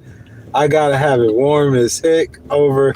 Yeah, man, I like it warm too, you know what I'm saying? But like I said, man, like I don't want to say I got stuck or I got stranded because that don't seem like the appropriate word to use because I chose to come to New York. You know what I'm saying? Just like I don't want to seem like I'm like down bad or something, like a homeless dude in a car. Because I chose to, you see what I'm saying, to this situation. Like where I was at, like I would be retaliated against. I was suing for retaliation. You know what I'm saying? And it's the city, so I knew they were gonna retaliate on me, man. You know what I'm saying? So I chose to dip, man, really, and fight the lawsuit from here. That's why I said I could sue you from anywhere in the world. Real talk, you know what I'm saying? Practicing any law. Like I never wrote a lawsuit in Illinois. I never wrote a lawsuit in New York. I'm talking about state court. I got a federal lawsuit in New York, but a federal lawsuit pretty much is the same throughout any state. You see what I'm saying? I never wrote a lawsuit in state court, you see what I'm saying, in New York or in Illinois. And you know what I'm saying? First time, like in any state, any court, any jurisdiction, any time, for any reason, regardless of anywhere I'm at. Yeah, that's how it's cracking. Ameliorate Legal LLC, baby. You know what I'm saying? You said Delaware would be pretty safe. New York City, Brooklyn would be pretty. Queens would be pretty safe, bro. Man, bro, you gotta understand. You know how long I done heard people say or make threats at me, like, bro, real talk, like subliminal threats. I just don't do good with threats. You know what I'm saying? I used to take the threats. You know what I'm saying? I don't know what I do, but I don't do good with threats. If I just feel like somebody threatened me, you know what I'm saying? Like, I don't play with no threats, like no kind of threats. I don't do no kind of threats. You know what I'm saying? Any place I'm at is gonna be safe, man. Real talk. I'm saying, who gonna do what to me? What? That's what I'm saying. Whatever he gonna do to me, like, if God allow him to do it, that's how I feel. Cause in my mind, like, I ain't never to pray. It's like, y'all, the only time that I feel like it's to pray at any time is when it's a cub, when it's a baby. From the time that lion is no longer a cub and it's a full-grown lion, at no point do that lion feel like it's a prey. It's not. God didn't make the lion to be prey. It's not prey. I'm never feel like I'm prey. I always feel like I'm the predator. I always feel like I'm the predator. You see what I'm saying? I'm just a good predator. I'm the predator that allows the little gazelles who be messing with me can eat these gazelles alive at any time I feel like it. You feel what I'm saying? Shut it down whenever I feel like it. You know what I'm saying? And if it don't, like, you, that's, I mean, you walk right into a trap. You gonna end up paying a bunch of money. That's how I'm gonna get my money. That's how I'm gonna get paid, by suing you. Real talk, I don't care who you are. You know that girl I seen out in the park that I'm telling y'all about, so gorgeous, bro? I'm saying, in the wrong situation. Like, I doubt she probably, you might not have the money, but her employer, I'll sue anybody, bro. Real talk. If she was real, she'll still love me while I'm suing her. And if she did, I might break off a couple dollars. Real talk, because you just got to understand, that's the person I am. I'm going to enforce that law. I believe we got so many problems in the world, and the reason why we do is because, you know what I'm saying, the laws that's on the books, like, they use the law whenever they want to bind us or control us or stop us or to block us. They use the law at all times to do that to us. So I'm saying, why we don't use the law? We don't never get to use the law. I don't understand that. Nah, man, I'm going to use that law to my good at all times.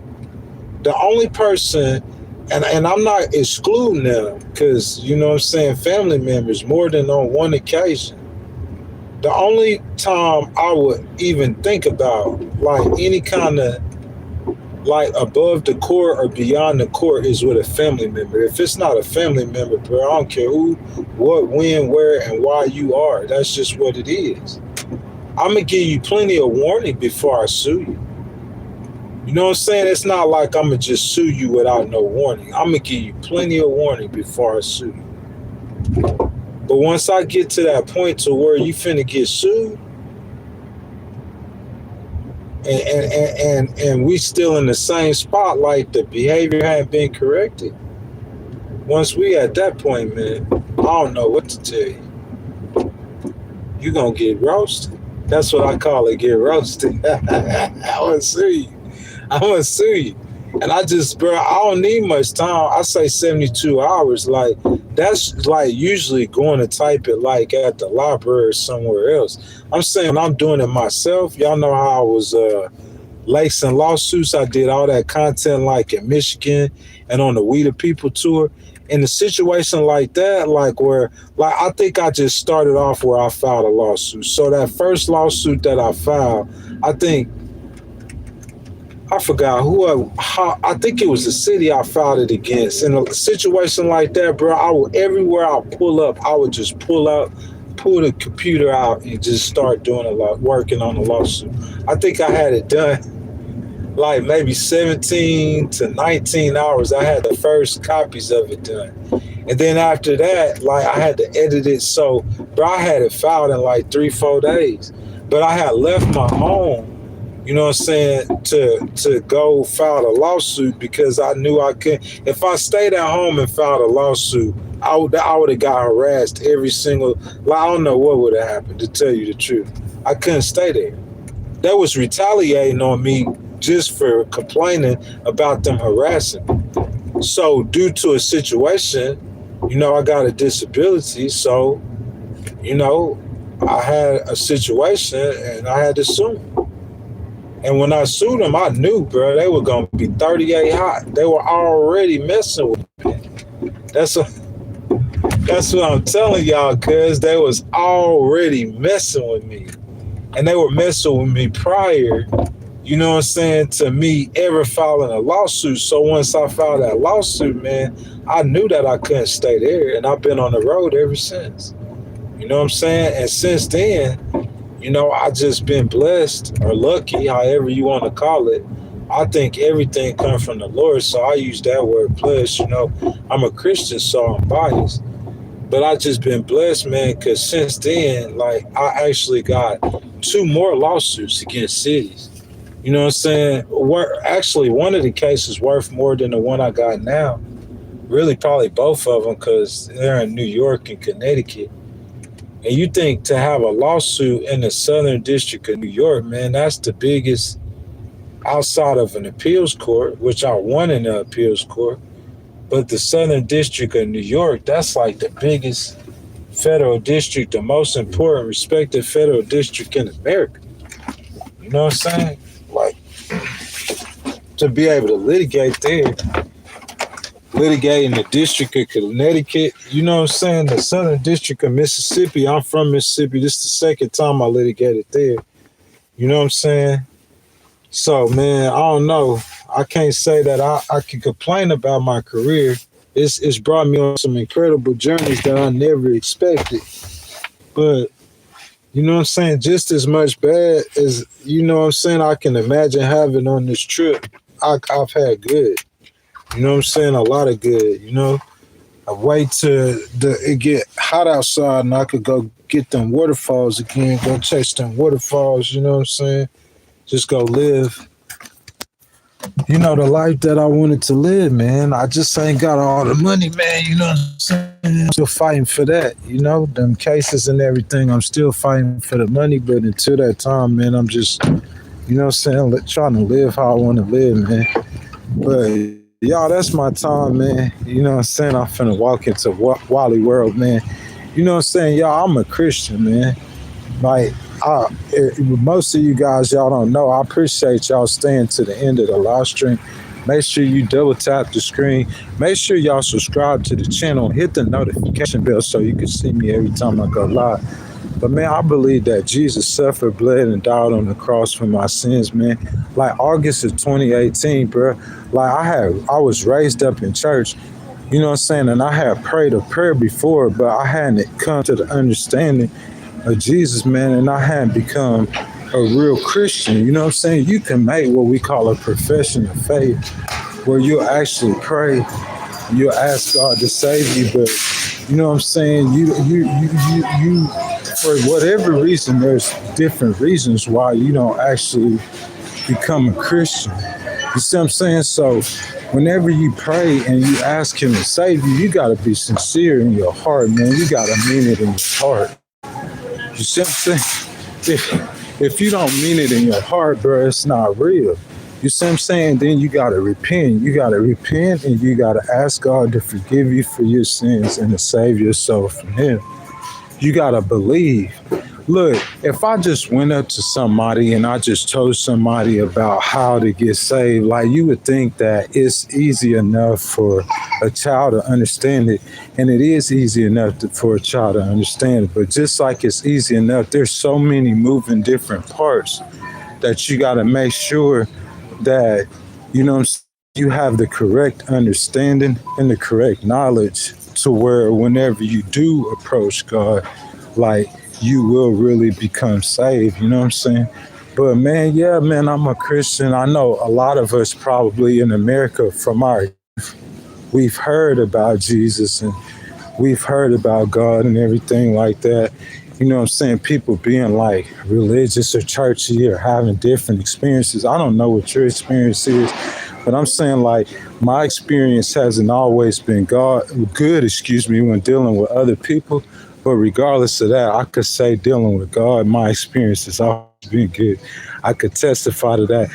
I just told my mom the other night that almost everything that I've ever prayed for or wanted in my life, besides getting married and having a child, God answered that prayer for me. You see what I'm saying? Picking the right wife, not just having a child, the right wife.